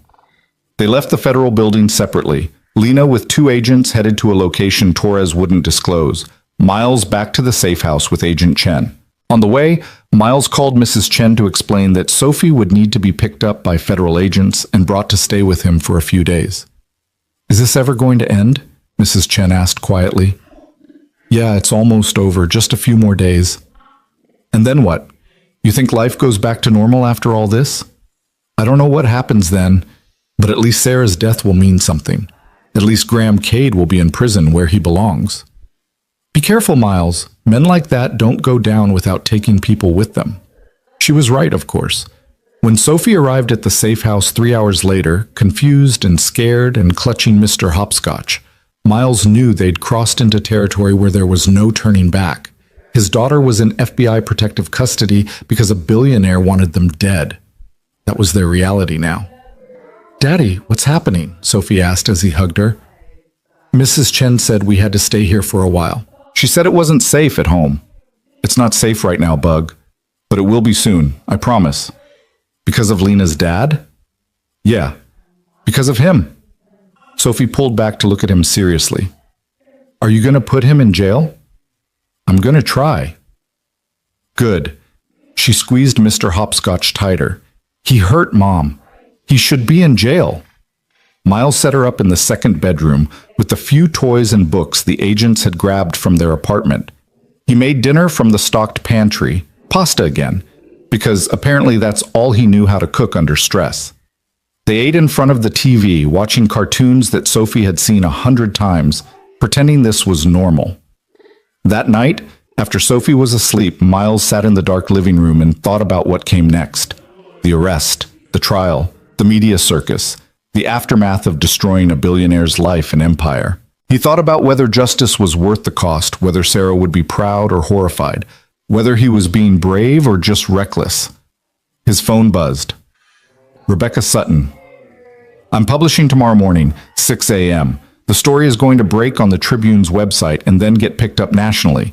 I wanted you to know before it happens. What's the headline? Empire of Poison, How Cade Industries Murdered 17 People for Profit. I'm leading with Sarah's story, single mother, working at the library, dreams of a future with her new husband. I'm making this human, not just corporate. People need to understand who Graham Cade destroyed. Miles felt tears prick his eyes. Thank you. Don't thank me yet. This is going to get ugly. Cade's people are already threatening legal action, and I've gotten 3 calls today from people claiming to have information that discredits you. They're scared, Miles, which means we're winning. After she hung up, Miles allowed himself to feel something that might have been hope. Tomorrow, the world would know the truth. Tomorrow, Graham Cade's carefully constructed empire would start to crumble. Tomorrow, Sarah's death would finally matter in a way that transcended grief.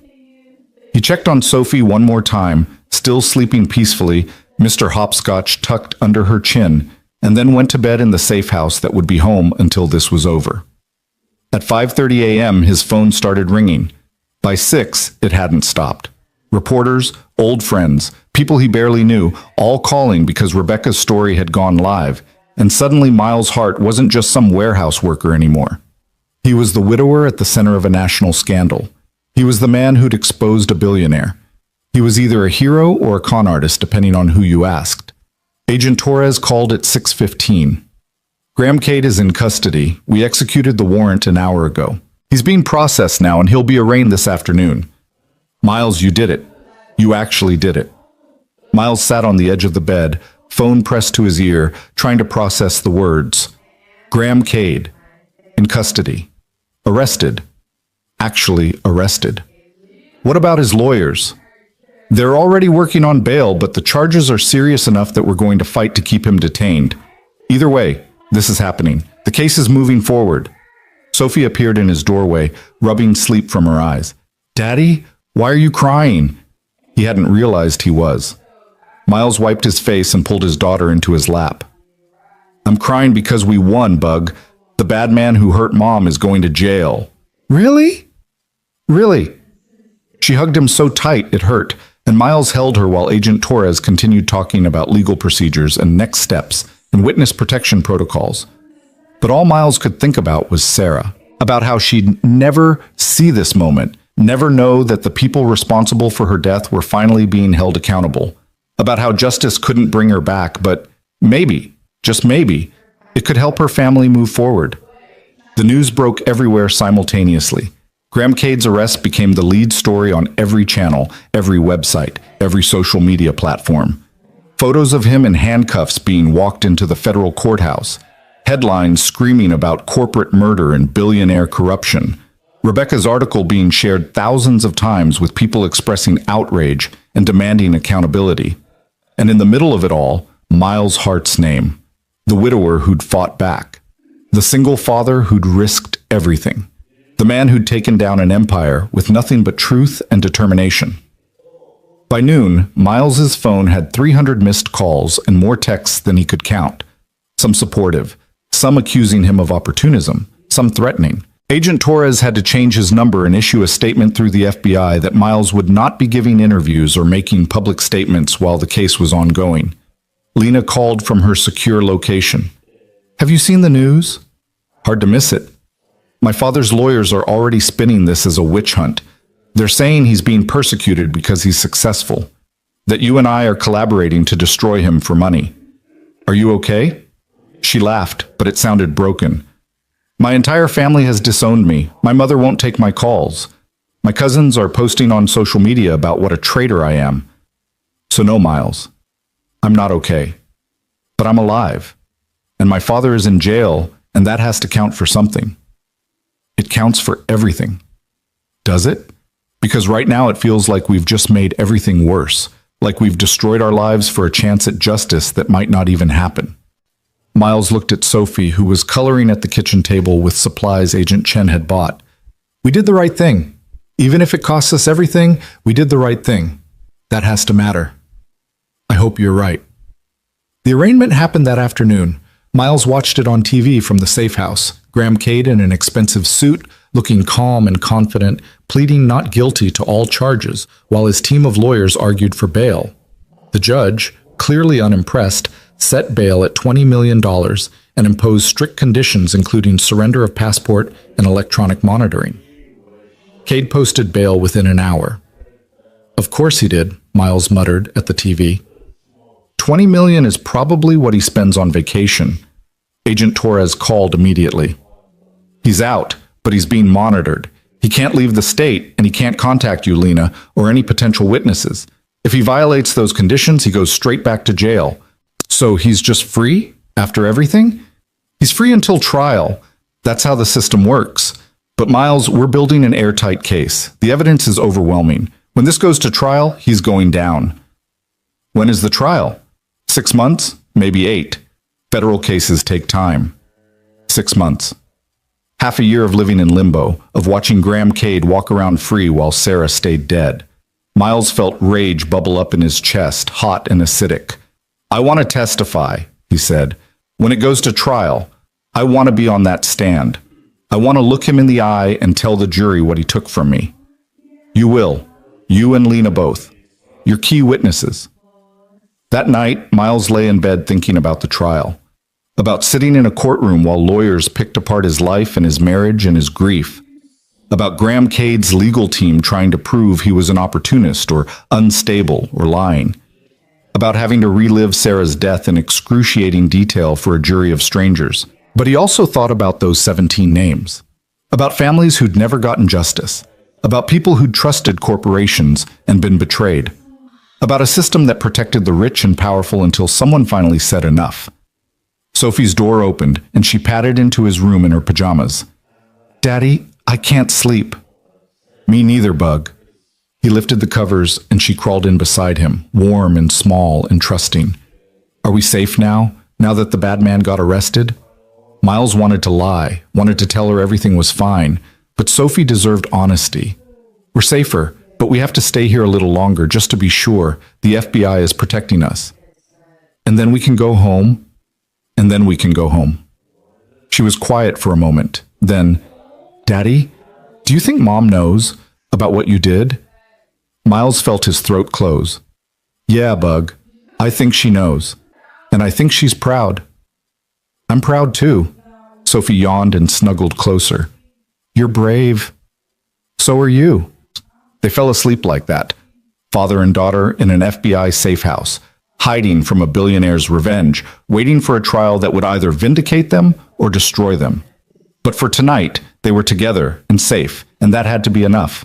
Because tomorrow, the real fight would begin. Morning came too early, filtering through the safe house curtains like an unwelcome reminder that the world kept turning, whether Miles was ready or not. Sophie was already awake, sitting at the kitchen table with her coloring book, and Miles realized she'd probably been up for hours. Kids always knew when something big was coming, even if the adults tried to hide it. Good morning, Bug, he said, pouring himself coffee from the pot Agent Chen had started before his shift ended. Is today the day we can go home? Miles wished he could say yes. They'd been in the safe house for 4 days now, and Sophie was starting to show the strain. Nightmares, clinginess, the kind of anxiety that made his chest hurt because 8-year-olds shouldn't have to worry about billionaires and death threats. Not yet, but soon. His phone rang before Sophie could protest. Agent Torres. We have a problem, she said without preamble. Graham Cade's legal team filed a motion to dismiss all charges. They're claiming the evidence was obtained illegally through Lena's theft of proprietary information, and that you and she conspired to extort money from Cade Industries. Miles felt ice slide down his spine. Can they do that? Just dismiss everything? They can try. The judge will hear arguments next week. But Miles, this is what I warned you about. They're going to fight this with everything they have. We need to be prepared for a long battle. What about the contamination? The people who died? The cover-up? All of that is still valid evidence. But if the judge rules that the initial files were obtained illegally, it could create problems for the prosecution. We're working on independent verification of the contamination through our own environmental testing, but that takes time. After Torres hung up, Miles sat at the kitchen table across from his daughter and tried to find words to explain that justice wasn't as simple as arresting the bad guy and watching him go to jail. That sometimes the system protected people with money and power even when everyone knew they were guilty. That doing the right thing didn't guarantee the right outcome. "Daddy, you look sad," Sophie observed. "I'm just tired, Bug." Are they going to let the bad man go? Sometimes her perceptiveness was terrifying. They're trying, but we're not going to let that happen. The next few days crawled by in a blur of legal updates and media coverage that swung wildly between supporting Miles as a hero and condemning him as an opportunist. Graham Cade gave another press conference, this time flanked by lawyers who spoke about presumption of innocence and prosecutorial overreach, and how this was really about a disturbed young woman and a desperate man trying to profit from tragedy. Lena called every night from her own secure location, her voice getting smaller and more defeated with each conversation. "They're winning the narrative," she said on the fifth night. "Every article I read, every comment section, people are starting to believe we made this up. That I'm some spoiled girl with daddy issues and you're some deadbeat looking for a payout. The truth is going to come out in court. Will it? Because right now it feels like the truth doesn't matter as much as who has better lawyers." Miles didn't have a good answer for that. He'd grown up believing that America had a justice system that worked, that truth prevailed, that good people got vindicated. But watching Graham Cade smile for cameras while his legal team systematically dismantled the case was teaching him a different lesson, that justice was expensive, and people who couldn't afford it usually didn't get it. Rebecca Sutton published a follow-up article 3 days before the dismissal hearing, this time focusing on the other victims. She'd tracked down families who'd settled with NDAs, found medical records that corroborated the contamination claims, interviewed environmental experts who confirmed the water supply had been poisoned. It was damning, thorough, the kind of journalism that should have made the case undeniable. Graham Cade's lawyers called it trial by media and accused Rebecca of being biased. The dismissal hearing happened on a Tuesday morning in federal court.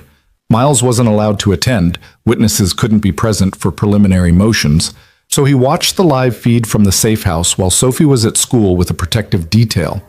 He watched Graham Cade's lawyers argue that Lena had stolen the files in violation of corporate policy, that the evidence was fruit of the poisonous tree, that the whole case was built on illegal activity and should be thrown out. He watched the prosecutor counter that whistleblower protections applied, that evidence of ongoing criminal activity couldn't be suppressed just because it was obtained unconventionally, that 17 people were dead and justice demanded accountability. And he watched the judge, a woman in her 60s with steel gray hair and an expression that gave nothing away, take it all under advisement and say she'd rule within 48 hours. 2 days. 2 days to find out if everything they'd sacrificed meant anything at all.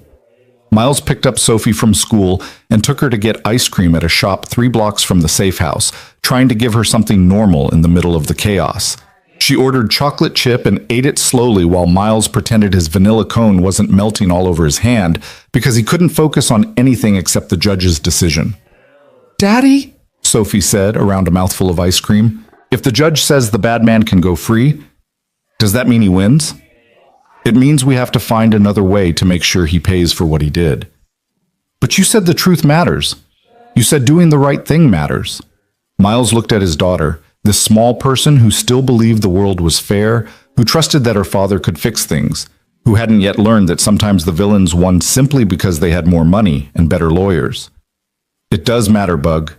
Even if we don't win, even if the case gets dismissed, we told the truth. We exposed what he did. People know now. That counts for something." "Does it?" It was the same question Lena had asked, and Miles still didn't have a good answer. That night, after Sophie was asleep, Miles sat in the dark living room and thought about what happened if they lost. If Graham Cade walked away from this, charges dismissed, reputation damaged, but not destroyed. Would there be civil suits? Could the victims' families sue Cade Industries even if the criminal case failed? Or would NDAs and legal maneuvering protect the company while Miles and Lena were left broke and discredited? His phone rang at 11 p.m., Lena crying so hard he could barely understand her. They found my apartment, she gasped. My father's people. They broke in and trashed everything. The agents got there in time to stop them. But Lena, they left a message on the wall. Traitors get what they deserve. Miles, I'm so scared. What if the judge dismisses the case and my father comes after me? What if he... Where are you now? Being moved to a new location. But it doesn't matter. He has people everywhere. He's never going to stop until I'm either dead or completely destroyed. Lena, listen to me. We're going to get through this. Even if the case gets dismissed, we'll find another way. There is no other way. Her voice cracked. I gave up everything for this. My family, my future, everything I had. And for what? So my father could hire better lawyers and make it all go away while I spend the rest of my life looking over my shoulder? Miles didn't know what to say. He'd been so focused on the rightness of their cause that he hadn't fully considered what failure would mean, not just for him and Sophie, but for Lena, who'd betrayed her own father and could never go back. I'm sorry, he said finally. I'm so sorry this is happening. Me too. She hung up, and Miles sat alone in the darkness, wondering if courage and truth were enough when the other side had infinite resources and no conscience. The judge's ruling came down at 9 a.m. on Thursday morning. Agent Torres called before Miles could even read the news. We won. The judge denied the motion to dismiss. She ruled that whistleblower protections apply and that evidence of ongoing criminal activity is admissible regardless of how it was obtained. The case is moving forward. Miles felt something in his chest unclench for the first time in weeks. We're actually going to trial? We're going to trial. Opening statements are scheduled for 3 months from now, which means we have 3 months to prepare you and Lena to testify, to shore up our evidence, to build a case that a jury can't ignore. 3 months. It felt like forever and no time at all. That evening, Miles and Sophie were finally cleared to return to their apartment building. The SUVs were gone. The threats had quieted after the judge's ruling, as if Graham Cade's people had realized that overt intimidation was now evidence of obstruction. Agent Torres arranged for periodic patrols of the building, gave Miles a direct line to call if anything felt wrong, and promised that protective services would continue through the trial. Sophie ran into their apartment like she was returning from exile, immediately going to her room to check if her toys were still where she'd left them. Miles stood in the living room that felt both familiar and strange, looking at the kitchen table Lena had fixed, at the drawings on the refrigerator, at all the pieces of a life that had been shattered and was now slowly being reconstructed. Mrs. Chen appeared at his door within 5 minutes, carrying a casserole dish. Welcome home. You look like you haven't eaten real food in weeks. I haven't. Thank you. He took the dish, feeling grateful for neighbors who didn't ask too many questions but showed up anyway. The whole building has been following the news, Mrs. Chen said. Some people think you're brave, others think you're foolish, but everyone agrees you've got courage. I don't feel brave. I feel terrified that this is all going to blow up in my face. Courage and terror are the same thing wearing different clothes. She patted his arm. You're doing the right thing, Miles. Sarah would be proud. The next 3 months were a masterclass in controlled chaos. Agent Torres and the prosecution team prepared Miles and Lena for testimony. Hours of practice questions, mock cross-examinations, lessons in how to stay calm when lawyers tried to rattle them. They went over every detail of the evidence, every email and report and data point, until Miles could recite contamination levels and mortality rates in his sleep. Rebecca continued publishing follow-up articles as new information emerged. Environmental tests confirmed the contamination. More victims came forward, emboldened by the case actually making it to trial. Former Cade Industries employees broke their NDAs to testify about the cover-up, accepting the legal risk because they couldn't stay silent anymore. And Graham Cade's legal team fought back with everything they had: character witnesses who swore he was a pillar of the community, expert witnesses who questioned the contamination data, PR campaigns that painted him as a businessman being persecuted by an ungrateful daughter and an opportunistic widower. The media coverage was relentless. Miles's face was everywhere, on news sites, social media, even a few magazine covers. The man who challenged an empire. Single father versus billionaire. The coverage swung between lionizing him as a hero and investigating every mistake he'd ever made to prove he was just looking for money. Sophie handled it better than Miles expected, though she had nightmares and started seeing the school counselor twice a week. She drew pictures of courtrooms and justice, and her mother watching from heaven. She asked questions Miles didn't know how to answer about why bad people sometimes got away with bad things, and whether money was more powerful than truth. Lena remained in protective custody, moving between safe locations, her former life completely dismantled. Her mother released a statement disowning her. Her father's lawyers tried to have her declared mentally incompetent. Social media alternately vilified her as a spoiled traitor or praised her as a courageous whistleblower. "Sometimes I wonder if it was worth it," she told Miles during one of their nightly calls 2 weeks before trial. "I've lost everything, my family, my name, any chance at a normal life. What if we go through all this and he still walks free? Then at least we tried. That has to mean something." Does it? Miles thought about Sarah, about 17 names on a list, about all the people who'd been hurt by corporate greed and never gotten justice. Yeah, it does. Because even if the jury acquits him, even if he walks out of that courtroom a free man, the world knows what he did. The truth is out there now. That's worth something. The trial began on a Monday morning in January, almost 4 months after Graham Cade's arrest. The courthouse was surrounded by news vans and protesters, some supporting the victims, others defending Cade as a job creator being destroyed by false accusations. Miles walked through a gauntlet of cameras and questions, Sophie beside him holding his hand tight, both of them flanked by federal agents. Inside, the courtroom was all dark wood and American flags and the weight of institutional authority. Graham Cade sat at the defense table in an expensive suit, looking calm and righteous, like a man being wrongly persecuted. His legal team, 4 lawyers who probably cost more per hour than Miles made in a month, projected confidence.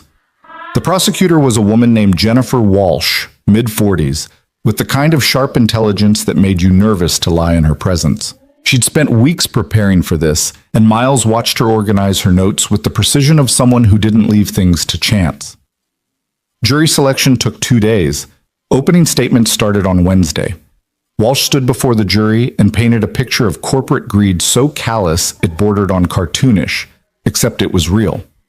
She talked about Raven Lake, about contaminated water, about families who'd trusted that the water in their homes was safe. She talked about 17 people who'd died, showing their photos on a screen while family members wept in the gallery. She talked about Graham Cade knowingly, deliberately, systematically covering up evidence to protect his profits and his reputation. Then Cade's lead attorney stood up and painted a different picture of a successful businessman targeted by an unstable daughter and a desperate widower looking for someone to blame for life's tragedies. He talked about how grief could make people see conspiracies where there were only accidents, how mental illness could manifest as false accusations, how the real victim here was a father whose daughter had betrayed him and a company being destroyed by unfounded allegations. Miles sat in the gallery with Sophie and Mrs. Chen and watched the jury's faces, trying to read which narrative they were buying. The prosecution's case took 3 weeks. Environmental experts testified about the contamination. Medical experts linked the deaths to chemical exposure. Former Cade Industries employees described the deliberate cover-up, the orders to suppress reports, the intimidation of anyone who questioned company policy. Rebecca Sutton testified about her investigation and the patterns she'd uncovered, and then it was Miles's turn. He walked to the witness stand on a Thursday morning, raised his right hand, and swore to tell the truth. Walsh approached with a kind expression that was probably meant to be reassuring, but mostly just reminded Miles that he was about to have his entire life examined by strangers. "Mr. Hart, can you tell the jury about your wife, Sarah?" Miles took a breath. She was the best person I ever knew. Kind, funny, patient. She loved books and terrible puns and our daughter more than anything in the world. She worked at the library because she believed everyone deserved access to stories, to knowledge, to hope. When did she die? About 1.5 years ago. She had a heart attack. The doctors said it was cardiomyopathy. Her heart just gave out. She was 32. Did they give you any indication of what might have caused such a young woman to develop a fatal heart condition? They said sometimes it just happens, that there's no explanation. that we should be grateful she didn't suffer long. But you later learned there was an explanation, didn't you? Miles looked at Graham Cade, who sat stone-faced at the defense table. Yes, I learned that my wife had been poisoned, that she'd lived in a house near Raven Lake that had contaminated water, and that over time the chemicals in that water destroyed her heart. I learned that it wasn't bad luck or genetics or random chance. It was murder. The defense attorney objected, inflammatory language, but the judge allowed it with a warning to stick to facts. Walsh walked Miles through everything: meeting Lena, finding the USB drive, the contents of the files, the list of victims with Sarah's name, the confrontations with Voss, the attempt on his life. Every detail laid out for the jury to examine. Then came cross-examination. Cade's attorney was a man named Robert Thornton, silver-haired and sharp-eyed, who approached Miles like a predator approaching wounded prey. Mr. Hart, how much money have you made from this case? None. None? But surely you're planning to file a civil suit against Cade Industries, seeking damages for your wife's death? I haven't decided yet. But it's crossed your mind, the possibility of a large settlement? What's crossed my mind is that my wife was murdered and the person responsible should be held accountable. Thornton smiled thinly. Noble words. Let's talk about your financial situation before all this began. You were struggling, weren't you? Behind on bills, barely making ends meet? I'm a single father working 2 jobs. Yeah, money was tight. Tight enough that $400 a month in rent from a mysterious tenant seemed too good to be true? I needed the income. That's not a crime. No, but it does establish a motive. A desperate man sees an opportunity. A young woman with access to her father's company, files that could be twisted to support a false narrative, a chance at a payout that would solve all his problems. Miles felt anger rise in his chest. My wife died. That's not a false narrative. That's my reality. Your wife died of heart disease, tragic, but not necessarily criminal. Isn't it possible you've convinced yourself of a conspiracy because the alternative, that sometimes bad things just happen, is too difficult to accept? No, because I've seen the evidence. I've read the reports. I know what Cade Industries did. Evidence provided by Lena Cade, a young woman with documented mental health issues and a troubled relationship with her father. Evidence that was stolen, I might add. The evidence is real whether she stole it or not. Thornton went on for another hour, picking at Miles' credibility, his finances, his relationship with Lena, every possible angle to make the jury doubt his testimony. By the time Miles stepped down, he felt like he'd been flayed alive. Lena testified the next day. She walked to the stand looking smaller than Miles remembered, but her voice was steady as she swore the oath. Walsh took her through the evidence methodically, how she'd found the files, what they contained, why she'd chosen to expose her father rather than protect him. I watched my father build an empire by treating people as disposable, Lena said. I watched him lie and manipulate and destroy anyone who got in his way. And I told myself it was just business, that this was how successful people operated. But then I saw the victim list.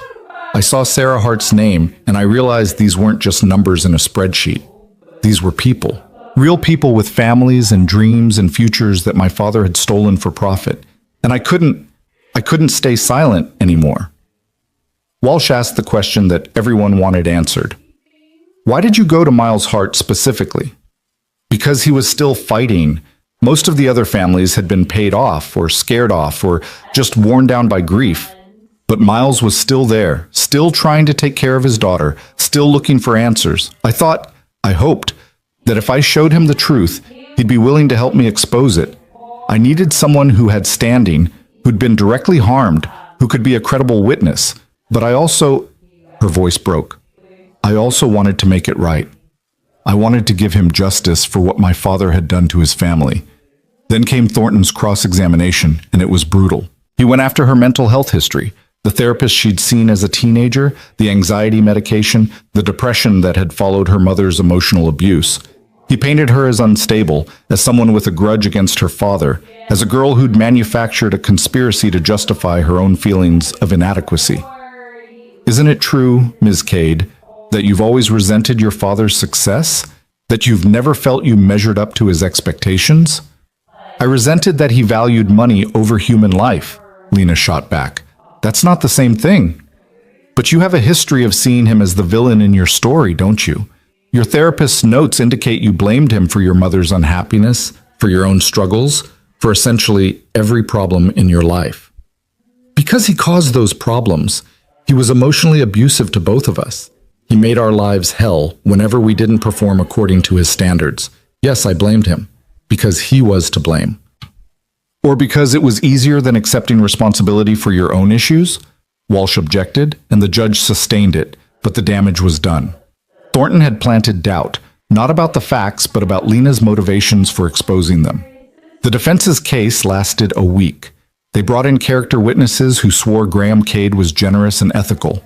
They brought in their own experts who questioned the environmental data and suggested alternative explanations for the deaths.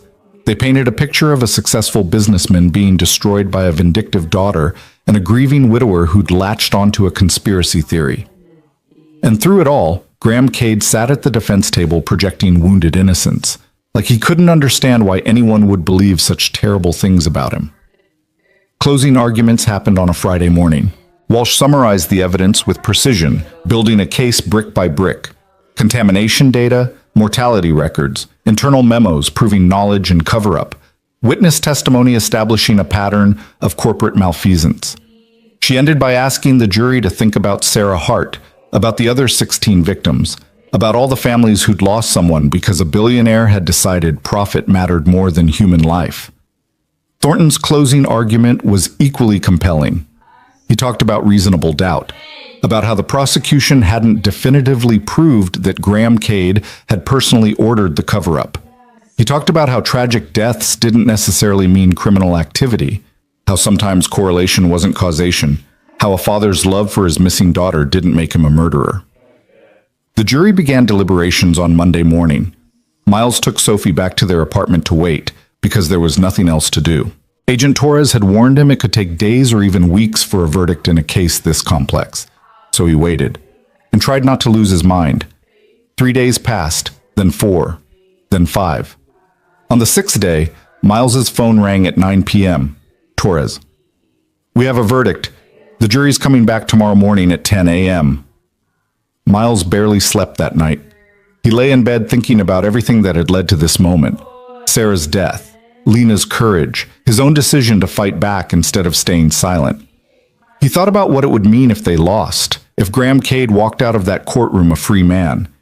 And he thought about what it would mean if they won, if justice actually prevailed for once. The courtroom was packed the next morning.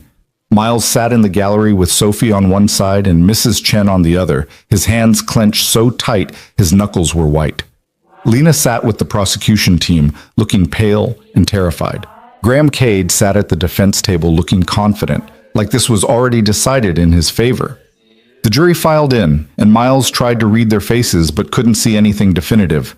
The foreperson, a middle-aged black woman who'd been taking copious notes throughout the trial, stood when the judge asked if they'd reached a verdict.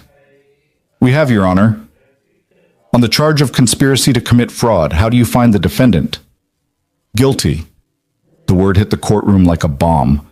Graham Cade's confident expression cracked. Murmurs rippled through the gallery. "On the charge of reckless endangerment resulting in death?" "Guilty." "On the charge of obstruction of justice?" "Guilty." The judge went through all 17 counts, one for each death, and the jury found Graham Cade guilty on every single one. Miles felt tears streaming down his face, felt Sophie squeeze his hand so tight it hurt, felt Mrs. Chen patting his shoulder while she cried too. Guilty. On all counts. Guilty. Graham Cade stood staring at the jury like he couldn't process what was happening. His lawyers were already talking about appeals, about errors in the proceedings, but the judge was setting a sentencing date and remanding Cade into custody pending that hearing. Federal marshals approached the defense table. Graham Cade, billionaire, CEO, man who'd thought himself untouchable, was handcuffed and led out of the courtroom while cameras flashed and people cheered and his lawyers protested that this was a miscarriage of justice. But it wasn't. For once, the system had actually worked. For once, money and power hadn't been enough to escape accountability. For once, the truth had mattered more than the narrative. Outside the courthouse, Miles stood on the steps with Sophie and Lena while reporters shouted questions. Agent Torres had arranged for a brief statement, and Walsh stood at the microphone first. Today, justice was served. Graham Cade was held accountable for his actions, and 17 families finally have closure. This verdict sends a message that no one is above the law, regardless of wealth or power. Then she stepped aside and nodded to Miles. He approached the microphone with Sophie still clutching his hand. "My wife Sarah deserved to live a long life," Miles said, his voice shaking. "She deserved to watch our daughter grow up. She deserved all the things that were stolen from her by corporate greed and criminal negligence. This verdict doesn't bring her back, but it means her death mattered. It means all 17 victims mattered. And it means that sometimes, not always, but sometimes, courage and truth are enough to overcome money and power." He stepped back and Lena took his place at the microphone. She looked directly at the cameras, directly at her father, who was probably watching from a holding cell. "I hope someday you understand why I did this," she said quietly. "I hope you understand that loving you meant I couldn't protect you from the consequences of your choices. I hope you use your time in prison to think about the lives you destroyed and the families you broke. And I hope that someday you'll realize that the only person who betrayed our family was you." Sentencing happened 6 weeks later. Miles sat in the same courtroom and watched Graham Cade receive 17 concurrent life sentences, one for each person who died because of his decisions. The judge was unsparing in her remarks, talking about how Cade had abused his power, violated the public trust, and shown no remorse for his actions. "You valued profit over human life," the judge said.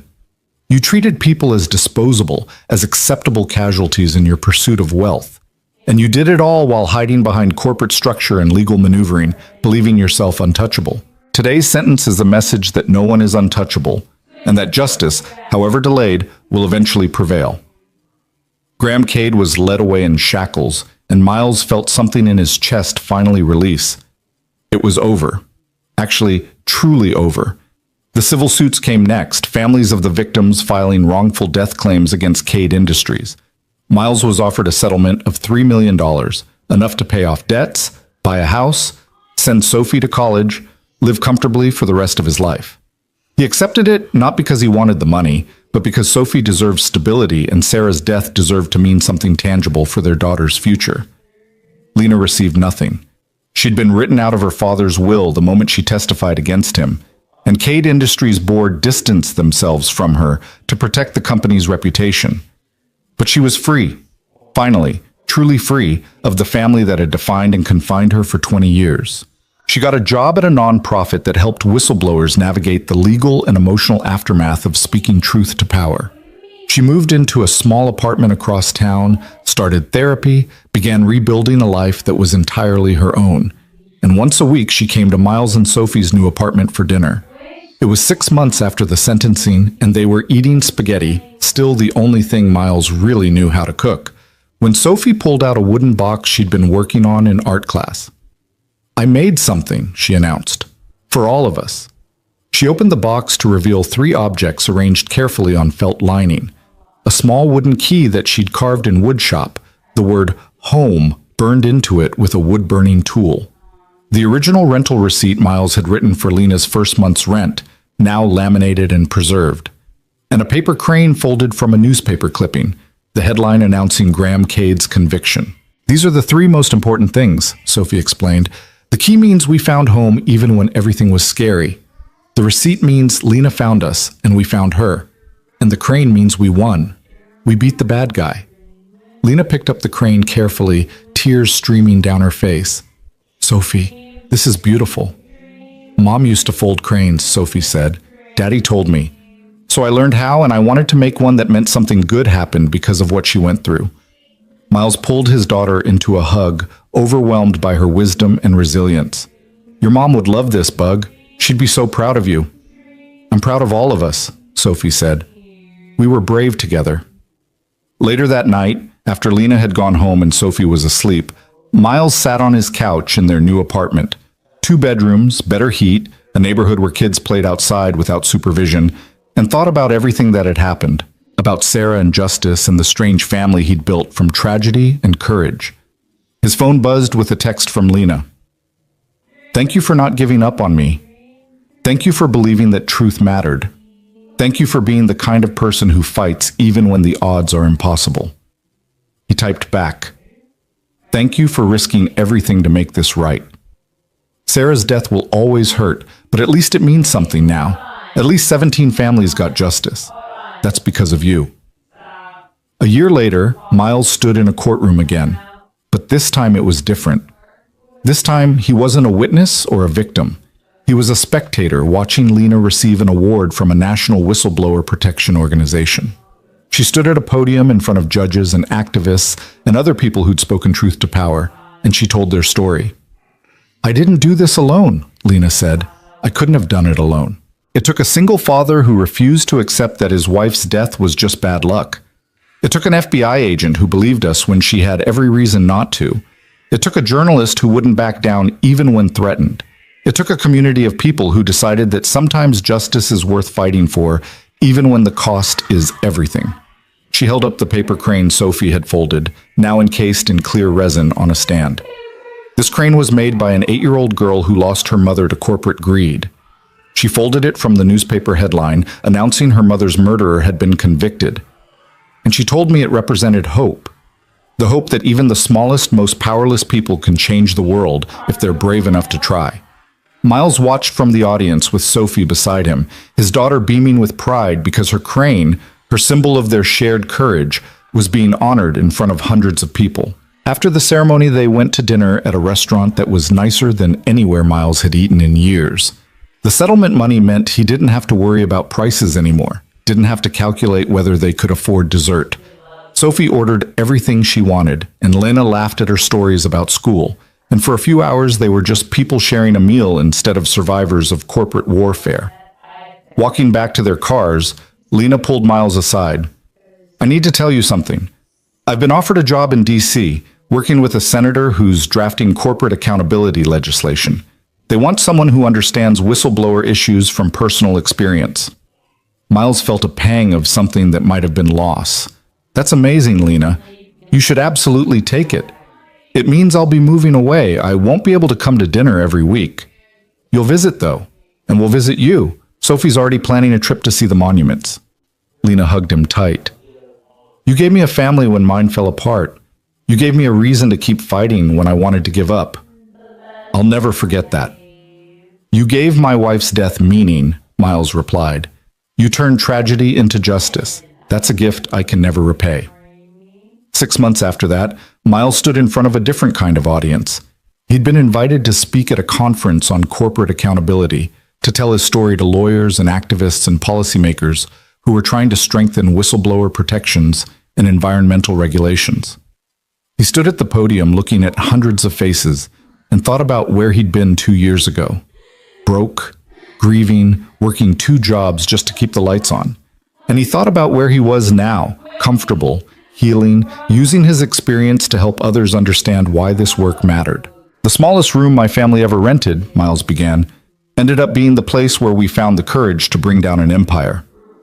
A 20-year-old girl knocked on my door looking for a safe place to hide, and what she gave me in return was truth. The truth about why my wife died. The truth about corporate crime that had been hidden for years. The truth that sometimes regular people can stand up to the powerful and actually win." He talked about Sarah, about the 17 victims, about the long road from suspicion to evidence to conviction. He talked about the costs, the fear, the intimidation, the constant uncertainty, but he also talked about the rewards that had nothing to do with money. "My daughter knows what her mother died for now," Miles said. "She knows that Sarah's death wasn't random or meaningless. She knows that we fought back and won, and she's growing up understanding that courage isn't the absence of fear, it's being terrified and doing the right thing anyway." In the front row, Sophie sat between Mrs. Chen and Agent Torres, who'd become something like an extended family over the past 2 years. Sophie was holding the wooden box she'd made, the one with the key and the receipt and the paper crane. And when Miles finished speaking, she held it up like a trophy, like proof that small people could make big changes. The standing ovation lasted 3 minutes. Afterward, a young woman approached Miles nervously. "Mr. Hart, I work for a company that I think is covering up environmental contamination. I've been collecting evidence, but I'm terrified of what will happen if I come forward. How did you find the courage? Miles thought about that question, about the morning he'd found the red USB drive, about the decision to keep fighting when it would have been easier to walk away, about Sarah and Sophie and Lena and all the people who'd been harmed by corporate greed. I didn't find courage, he said honestly. Courage found me when I had no other choice, when staying silent felt worse than speaking up, when I realized that protecting my daughter meant teaching her that some things are worth fighting for even when you're scared. He paused. But you don't have to do it alone. Find allies, document everything, and remember that the truth is powerful even when it feels like you're powerless. The woman nodded, tears in her eyes, and walked away clutching a business card for Lena's nonprofit. That night, Miles tucked Sophie into bed in their safe, warm apartment. She'd grown 3 inches in the past year. Her hair was finally long enough for the braids she'd wanted, and she was reading chapter books that Sarah would have loved. "Daddy?" she asked as he pulled the covers up. "Do you think Mom knows we won?" "Yeah, Bug. I think she knows. And she's proud?" "She's incredibly proud. Of both of us." Sophie hugged Mr. Hopscotch close. "I'm going to be brave like you when I grow up. I'm going to fight bad guys and make sure people get justice." Miles kissed her forehead. "You're already brave, Sophie. You've been brave since the day you were born." After she fell asleep, Miles walked to his own room and opened the drawer where he kept Sarah's things, her wedding ring, photos, a note she'd written him years ago that said, "You're my favorite person in the whole world." He'd read it so many times the paper was wearing thin at the folds. "We did it," he whispered to the empty room, to the ghost of his wife who he'd loved and lost and avenged. "Graham Cade is in prison. The victims got justice. Lena is safe and building a life. Sophie is healing. We actually did it." The room didn't answer, but Miles felt something settle in his chest. Not closure exactly, because grief didn't work that way, but peace. The knowledge that he'd honored Sarah's memory not with flowers or tears, but with action. That her death had sparked a chain of events that brought down a corrupt empire and changed laws and gave other victims the courage to speak up. That was legacy. That was meaning. That was love transformed into justice. Miles turned off the light and went to bed in the apartment he could afford, in the life he'd rebuilt from ruins, in the knowledge that sometimes, not always, but sometimes, the good guys actually won. And tomorrow he'd wake up and make breakfast for his daughter and probably call Lena to check in and keep moving forward because that's what survivors did. They survived. They fought. They created meaning from tragedy. And in the smallest room that became the foundation for bringing down an empire, 3 symbols remained. A wooden key that said home, a rental receipt that said hope, and a paper crane folded from Triumph that said truth matters. Those 3 things, home, hope, and truth, turned out to be enough to change the world.